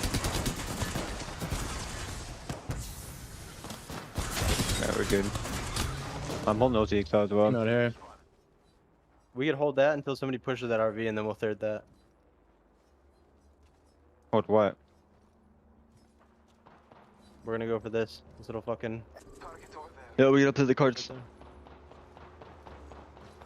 So G2 just trying to clear their backs at the moment here, Tom, making sure that nobody rotates late through that tunnel. These little things, we didn't really hear it in the comms, but you can see it in the gameplay.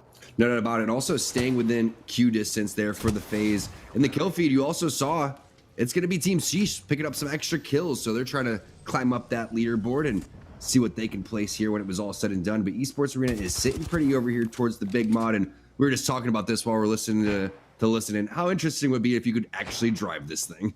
Yeah, it certainly would add an interesting dynamic to competitive Apex that would be immediately removed, I'm sure. But for Esports Arena, this is a situation, and this fight is going into episode 3 at this point, and that is the end of my Star Wars references for now, because it's been constantly going on, this battle between these two teams inside a big mod. Nobody getting the upper hand, nobody being able to get that knock, but now Skillcake just moved forward, and it looks like Esports Arena might decide now it's time to go. They've been dancing for quite some time. We've heard the rotations. Let's hear what the listen is right now for this fight. Let's jump on board with Esports Arena. I'm holding it. They're gonna, yeah, swing through that side. They're coming right back to my side. I'm taking the stairs. Batting. Fuck, that EMP fucked me, bro. They're breaking. Another team is Valkyrie today. Come to me, Skittles. Alright. Grab my banner. I did already. Go down low. No, nice. Go to Eggshell. Eggshell's probably still there. I don't think there is a team there. I looked at it. Team is portal below. Come to me, Verhost. Do you have Valcult? I do. We're probably just gonna have to have Valcult for it. I mean, Yeah, do it. Just do it. You're good. Valko, I think you do it. And there's a team over there. I saw you scan one. All right, you want us to go back? Yeah. Yeah. Going into this room right here.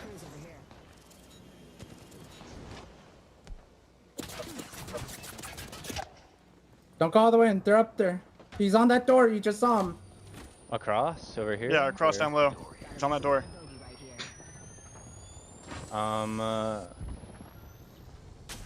I think we need to just play Just out wait for here. Eggshell. Yeah, wait for Eggshell team to get a fight off.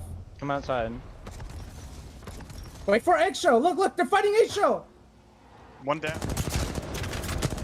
Well, we saw the end of that fight, and it's still going to go on. We might have chapter 17 by the time we're done with it, but G2 versus Furia is the one that's going down in Dome at the moment, and Designful will be finished. Resulta's trying to get back some sort of health, and Gentrifine's doing all he can to hold, but Furia, with the Knuckle Cluster coming in, is going to force him to jump into the void. At this point, he's saying to Resulta, good luck, my friend. I'm off, and I'm going to try and survive. Salta's got the bub though, and they get to some safe haven just for now. I'm not sure if they're going to be able to even go for that banner, but Furia is just going through the teams at the top of the leaderboard right now, taking down NRG in first place, dropping one player on G2, and they're looking for more blood. ESA currently down a player as well, so you know who's loving that? The rest of the lobby. Ghost Gaming, they're already eliminated, so this is going to be a difficult run for G2 if they want to take first place. Well, Furia are the team that did the damage to G2, and I almost said it tongue-in-cheek earlier, haha. Imagine if Furia come behind them from zone. Well, that's exactly what happened. And Furia took advantage of it. They managed to get that KP secured. They've weakened G2 as well, and oh my word, Hakulo is weakening everyone at the moment, as once again we hear the sound of those shields cracking. There's the knuckle cluster going in to try and finish off a little bit more flesh damage. It's not going to happen for now. Furia just going to stabilize here inside the dome. Also, remember that Hambino threw an extra little bit of defensive bombardment towards the way of G2, and that didn't really help out the case as Furia continues to just try to be such a nuisance over here towards the eggshell. They're going to have to make their way over towards that platform eventually. It's going to be interesting to see how they're going to rotate. Maybe it's going to be Tech with the redeploy, but most likely Zeratrick is going to have to advance. They're going to foot it. They're going to bubble towards the edge. Skill Cakes and Verholst, the last two alive here for Esports Arena, but the most important part of that sentence is the word alive, still existing inside of this top 13 teams. So are G2. They're down to just a duo. We saw the unfortunate demise of Design Fault, but Furia just trying to take their time here. You can see multiple pings going out here, Tom, discussing where they want to make that next move. And all the teams are going to be looking at them, especially G2, understanding that that's Furia and that's the team that took them down, because not a lot of players understand that it's just a duo sitting on over towards that trailer unless they get a scan. Back on board with Unlucky, some nice shots there from Casellos. They're going to have to make a move very similar to what we saw from NRG do in game number 1. Let's see if they can find some open spot with a Valkyrie all here. Prodigy Ace is going to have to make a serious move, but they may have to do it with the bubble being down from Senpai. We're going to have to fight soon because they've only got 15 seconds left on this zone, and that team is going to hold them out unless they can find a position to hit that redeploy over the mountain. The skyward dive might be an option, but forcing this team off also might be one who also have to move because, as I say, it's going to be tough to get into that zone. I'm sure there's a team holding down that choke, but it looks like the skyward dive isn't going to be the first option for them. It looks like they're going to try and chase them down here. They're chasing them down, getting a little bit closer to the zone, trying to third party this while still waiting for their redeploy to come back up too. But G2 is sneaking around. They're starting to own a little bit of real estate over here as Rakinishu is going to get one knock, coming through with the serious damage. But Unlucky, all these teams, they're just grieving themselves. Senpai has the bubble down. They have to make their way towards the zone. This is round 4. It's going to eat them alive. Yeah, the longer this takes, the less chance of success it is for both teams. Prodigy Aces, he's going to have the zone at his back as well, and that's really going to sting. Jumps back up to that high ground, maybe just trying to bait out here and get that final kill. They will win the fight, but Prodigy Aces will fall, and the rest of the team will fall as well because Renegades were sitting there in the choke, ready to pick up the pieces. As we jump on board with Furia now, who have managed to scrape their way behind this fence into zone. But here comes the Caustic Nox gas, but here comes Hakulo firing away with the Eva 8. Yeah, he's just ripping over towards the window. He's not getting ripped as hard though. On the other side, it's the gas coming in with the damage. Hambino picking up some kills along the way. He's going to take the kill lead. They haven't gotten Duplex to be able to get respawned yet, but they're still doing a great job inside a big mod for Team Esports Arena. Renegades on the outside looking in. They are on the edge of the zone over here with just a little bit of area to work with. Premier still alive with 2 players as well. You can see what Ronnie's doing. Hambino's been playing phenomenal too. Resulta, Gentrified picking up some kills along the way. That's going to be Xset. A great Q as well. Question is, where is Resulta? The dome is down. The cover fire is there. Nice job by G2. So good that from G2. Even if you're playing as a duo, if a chance presents itself to get in and get out safely and pick up some KP, you have to take it. Those points are vital, especially with NRG going out so early in this game and picking up 0 points, or should I say only a few points on their way. But Esports Arena now still holding things down, and when we last saw them, which was some time ago, they lost that player. They looked like they were on the back foot. They looked a little bit discombobulated, but now they're inside that top 8, and now they might be able to make an approach on this end zone. Definitely a possibility too, especially when you do have Skittlecake still here with the Nox gas grenade, still chucking out barrels left and right. All of Lazarus just hiding on the very bottom of Big Mod. Another team coexisting on the roof. They're going to go for a crazy redeploy. This is risky for Esports Arena, but they got to do something. I wondered if they were going to get cut down before they managed to take to the skies, but They survive for now, and they're going to be using that passive of Valkyrie just to scan the area, find anywhere that they can play. Can they land on this ledge to buy themselves an extra 15 seconds? It looks like that's the play as well. The Nox gas will be huge for them here. If they can find someone to drop this onto, they might be able to turn a 3v2 into a victory in the fight. But for now, Skittlecakes is just trying to survive. They don't have a bubble, and that's going to cost them there. G2. Gentrifying is in the vicinity. He's ready with the R301. And keep in mind, ESA, that was only 4 points behind G2. 49-45, the spray from Gentrifying. He's not done yet, Mark.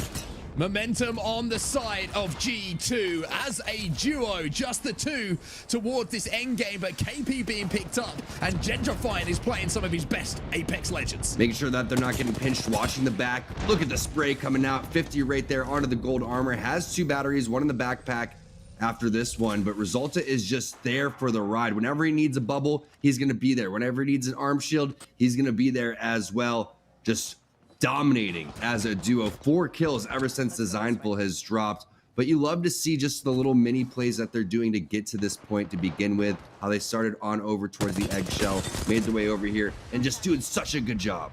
Only problem is they've barely got any light ammo between them. I think that was the last of Gentrifying's, and now he's going to have to use that EVA 8. He just checked it there. The R301 doesn't have any ammo in, and now he's going to have to jump back into the void to stay alive and return to safety to the arms of his brother Resulta. Pops that battery, but for now they're going to have to play a little bit more passive. Wait for those closer range fights because they don't have those weapons and they don't have the ammo to work with to do any damage. Because he's playing so aggressive, but the reason he's playing so aggressive is because he has to filter these other teams into one another. Otherwise, they can't take a full-on 3v3 since they have just a duo and no ammo. So EMP's being used, bubbles being used as well. They're still in the safety, and they have the closest safe haven into the zone as that starts to rotate. So G2 has to play this patiently. Look at this. Once again, just having a little peek. He wants to apply as much pressure as he can. This has been such an impressive game here from Gentrifying and from G2 from the position that they found themselves in. And I wonder if he's going to go for a kidnap here. Can he catch some prey? No, but he'll crack someone. Resulta will pick up a kill as well. And somehow G2, as a 2, are looking dominant in this endgame. They can use this portal at the very last second to get right over towards there. But not only that, there's a box if they want to go for a quick little swap. Yes, it's on the controller, but what a job so far from G2. Gentrifying saying, hey, I'm not going to use that portal. We're going to continue to foot it up over towards this wall, which I think is the right play. They can still try to distract the rest of this lobby and push them into each other. But there goes the full send. The shots are there, and the rain finally ends. It's the Neanderthals putting an end to G2's run. Apin like Neanderthals as well. Very impressive from them to realize the situation. 2 squads remaining, and it's looking like Neanderthals might take this one home. Defensive bombardment comes in. Exile is forced to jump into the void for just a few seconds, but the last players from Noble surely can't survive for too long. Lucas is taken down. The armor swap is there as well. Gibby slides out. He's going to meet his Mastiff. He's going to meet an end surely here, and Neanderthals will close out the final game of the day with the win.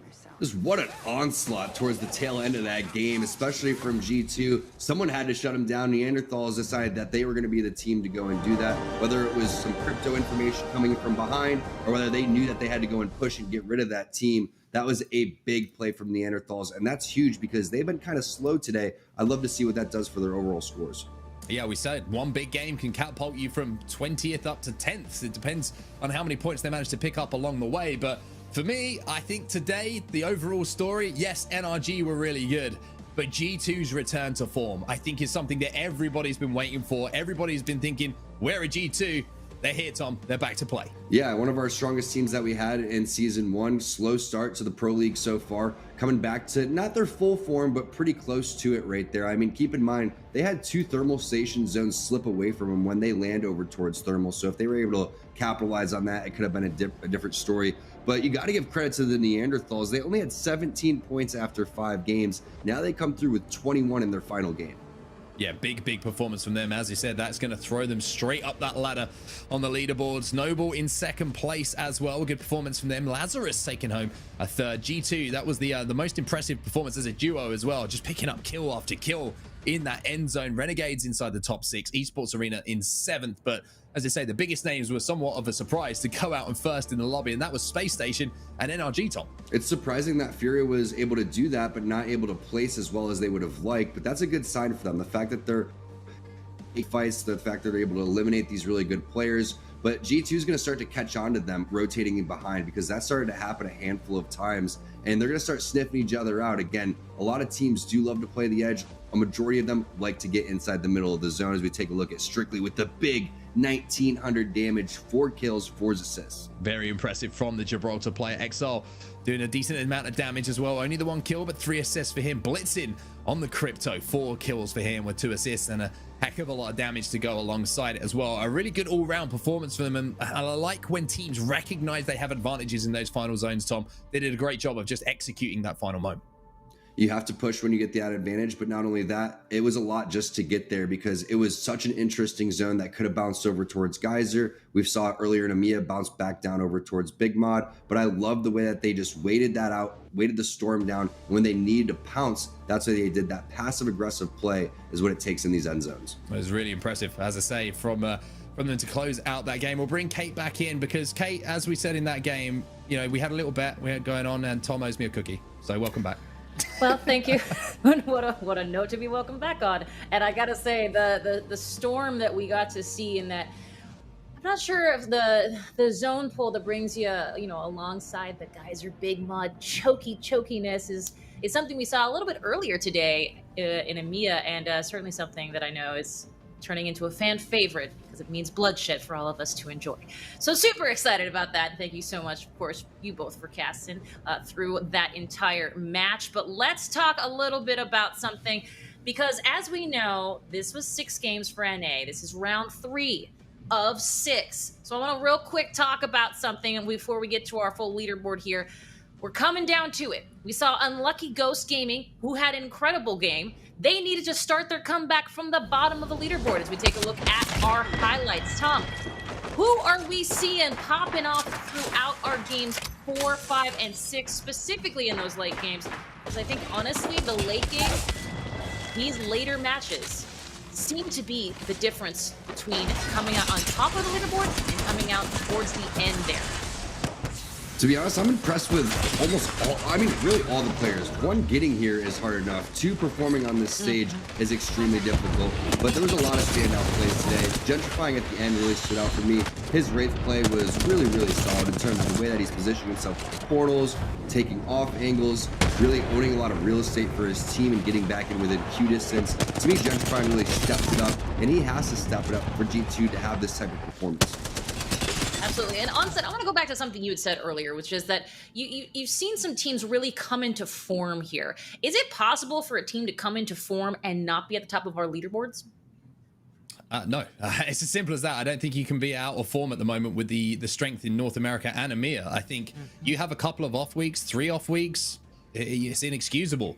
And looking ahead to tomorrow, there's a couple of teams in the other lobbies who need to have good days. They haven't been in form. And I'm talking about the likes of TSM, which is a weird thing to say, to be honest with you. But like today, G2, bit out of form in the first couple of weeks. Today, they found their form. It was one fight that completely turned things around for them. The confidence came back, and G2 looked really, really strong again. Nice and deadly, just the way we like them. Let's take a look at the leaderboard and see just how deadly some of these squads have been performing today. And here are we, NRG. 3 letters, Tom, equally as deadly. And they started off so hot, Kate. Keep in mind that I believe it was 47 points after the first 2 games. So things started to slow down just a little bit for them for the final 4. But the way that we had that communication, that listening in game number 1, got me so excited for NRG and their fans for what they're going to be capable of going forward, because no stone was unturned throughout all of that. Every layer of strategy was well thought out, and that was just really next level Apex and some of the best communication I've seen in just all of esports. You know, someone that's been in here for 15 years, I was so impressed for NRG right there. And it's not easy to do, because in order to talk that strategy, you have to know that strategy like the back of your hand. You do. And who can forget the all-important, yeah, I got a bow check. That's me. That's right. I'll take that. Mark, anybody here that you want to talk about real quick in terms of the teams that we are talking about here? Because you're seeing some teams right now who are doing an incredible thing in our overall standings. And take a look at that. I'm even going to stop myself right now on set. Give it to me straight.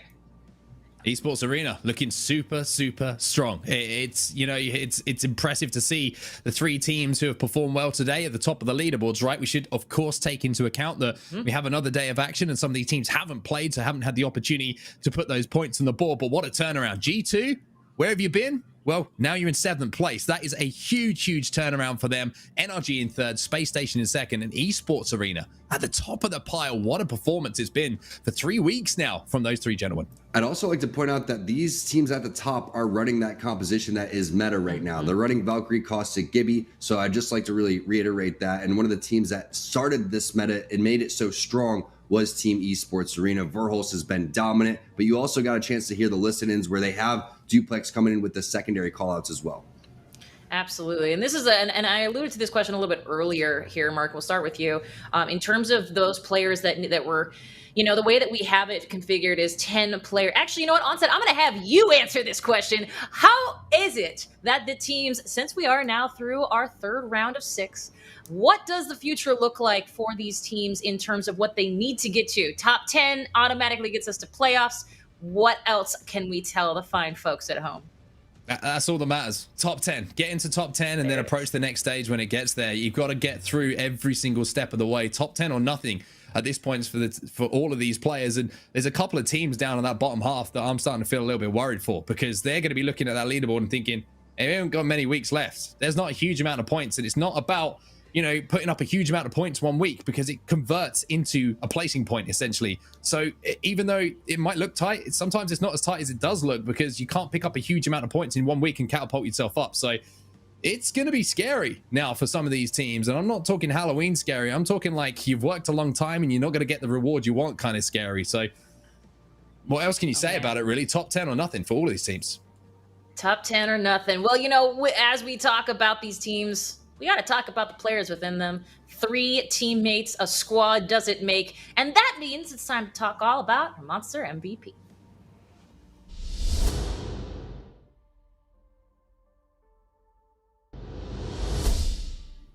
Three squad mates. We're now in round 3. That made sense in my head.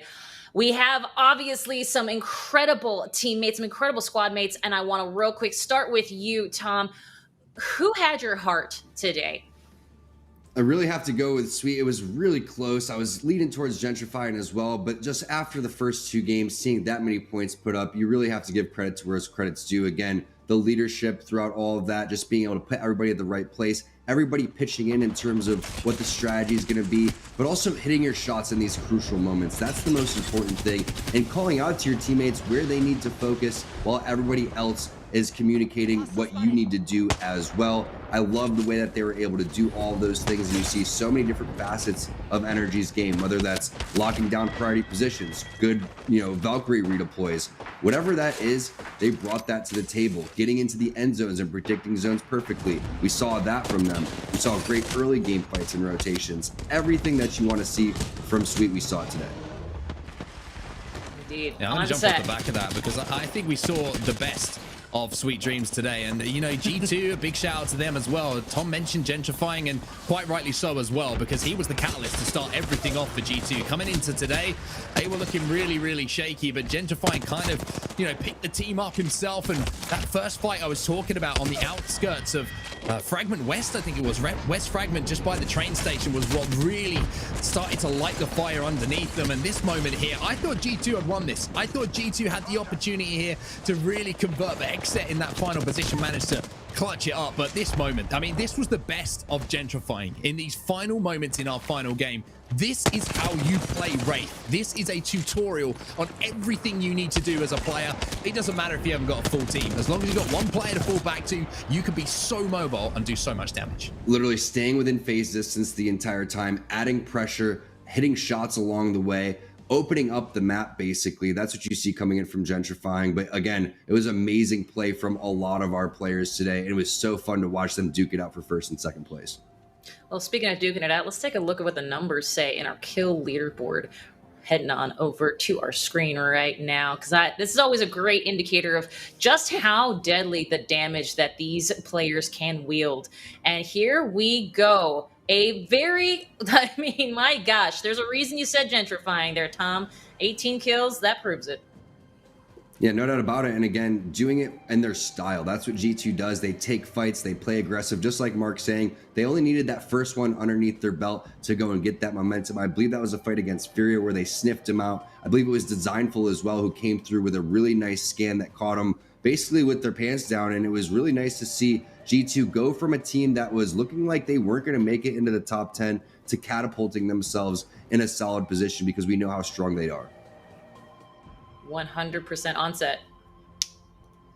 I mean, oh, sorry, I thought you said something. Gentrifying stepped it up. Gentrifying looked really good, right? And he's at the top of the leaderboards for a reason. That final game, as I say, I think if you want to learn how to play Wraith at a high level, like Tom said, there were so many things you could take away from that final moment. You've got the ability to jump into the void. You are invincible for those few seconds, and you can return to a teammate. If there's kills available, go out and find them. You know what? This ALGS Pro League is like a masterclass for any of the legends you're looking to play. That has been your Monster MVP segment.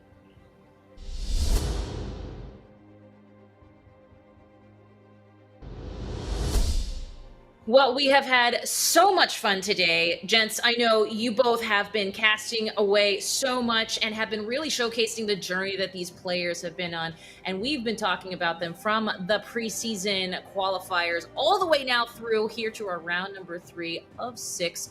Last and final mentions before we head into our talent predictions. Onset, I'm going to start with you. Just give me that overall highlight today. I think teams returning to form, right? You've got G2, you've got NRG, you've got Esports Arena now throwing their names in the hat as well. Space Station, all looking really good. And it's going to be difficult to knock those out of that top 10 when we do get to the end of Pro League Season 1. So I think everyone's got to find form. If you don't do it this week, then maybe you leave yourself too much to do. And I'm going to talk about how those teams potentially can find their form, which would be going back to the VODs and watching the rebroadcast from the tournaments and watching every single week and seeing where those mistakes are, because there's a lot of room for improvement. There's going to be no way that you could just start up matchmaking or start up Fire Range or Aim Lab and think that you're going to get away with individually getting through this. It's a team game, and you have to go back and look at where these mistakes are happening and go and adjust. So I guess I would really like for those teams that are sitting on the back end of the leaderboard to go and do that and start, stepping up, because there's not much time left. Speaking of time left, Tom, RIP, but well done. Oh no, not Tom, RIP. I'm sorry. You did it. He's raised from the dead. I mean, I would say Kate RIP, but I know that's fair. I'm just glad I didn't follow the Space Station gaming herd here. It was nice to go an outside the box pick. Yeah, I picked Space Station first, by the way. Everyone else copied me. That's not true, but It's a very important point to make here, Onset, of course. Yeah, I've my sort of off the wall. It's not even off the wall, but I was really hoping that Sheesh was going to come back, and they worked so hard, they've been grinding so hard to even just get here, and then they're on that bubble. Certainly on the way in to today's tournament, they were on the bubble, and I thought, let's get that motivation. That's going to go ahead and push them over the top. It didn't do as much as I had planned, but they have my heart. It's wonderful for sure. And so do a lot of these teams. And that is something you can continue to watch when you'll see it on the screen right there tomorrow. That's right, gang. Halloween. We are here all day doing it right, because as you saw, these are just 2 of our groups. Tomorrow, it's A versus C. It's going to be fun. We're going to take that lobby and shake it up a little bit. And we might even be doing it in costume. No promises there. But if you want to follow along with all the journeys, take a look over on our socials, twitter.com/PlayApexEsports. Play Apex Esports on YouTube, and of course, Play Apex on Twitch. I'm sure some of you are joining us from at least 2 of those, and if you're not joining us on Twitter, well, get over there. They're doing great stuff. Is there anything left to say, Onset, before we head over? If we are doing that tomorrow, then there's a possibility I'll be dressed as a ghost, because I don't have any kind of fancy dress at all. But I'm going to do what I can, all right? I'm going to do what I can. I'm going to get creative. I'm going to get the scissors out. Maybe find a sewing machine. I don't know a sewing machine. What am I on about? I'm talking myself into a hole here. I'm going to do my best, Kate. I'm going to do my best. And for you at home viewers, I'm going to do my best, all right? He could go as Ghost Gaming. He could be a ghost and then have a controller or something like that, and then be Ghost Gaming. Tom's you know? a genius. I'm going to put on a helmet. I'll be Space Station Gaming. I like them both. And make sure to follow us at Play Apex Esports. If you want to know, if you want to suggest a costume to some of us, go ahead and let us know at Play Apex Esports. And for that, we are done for the day. Don't worry, we'll be right back here tomorrow morning, starting off with our EMEA Groups A and C. So until then, have a great day.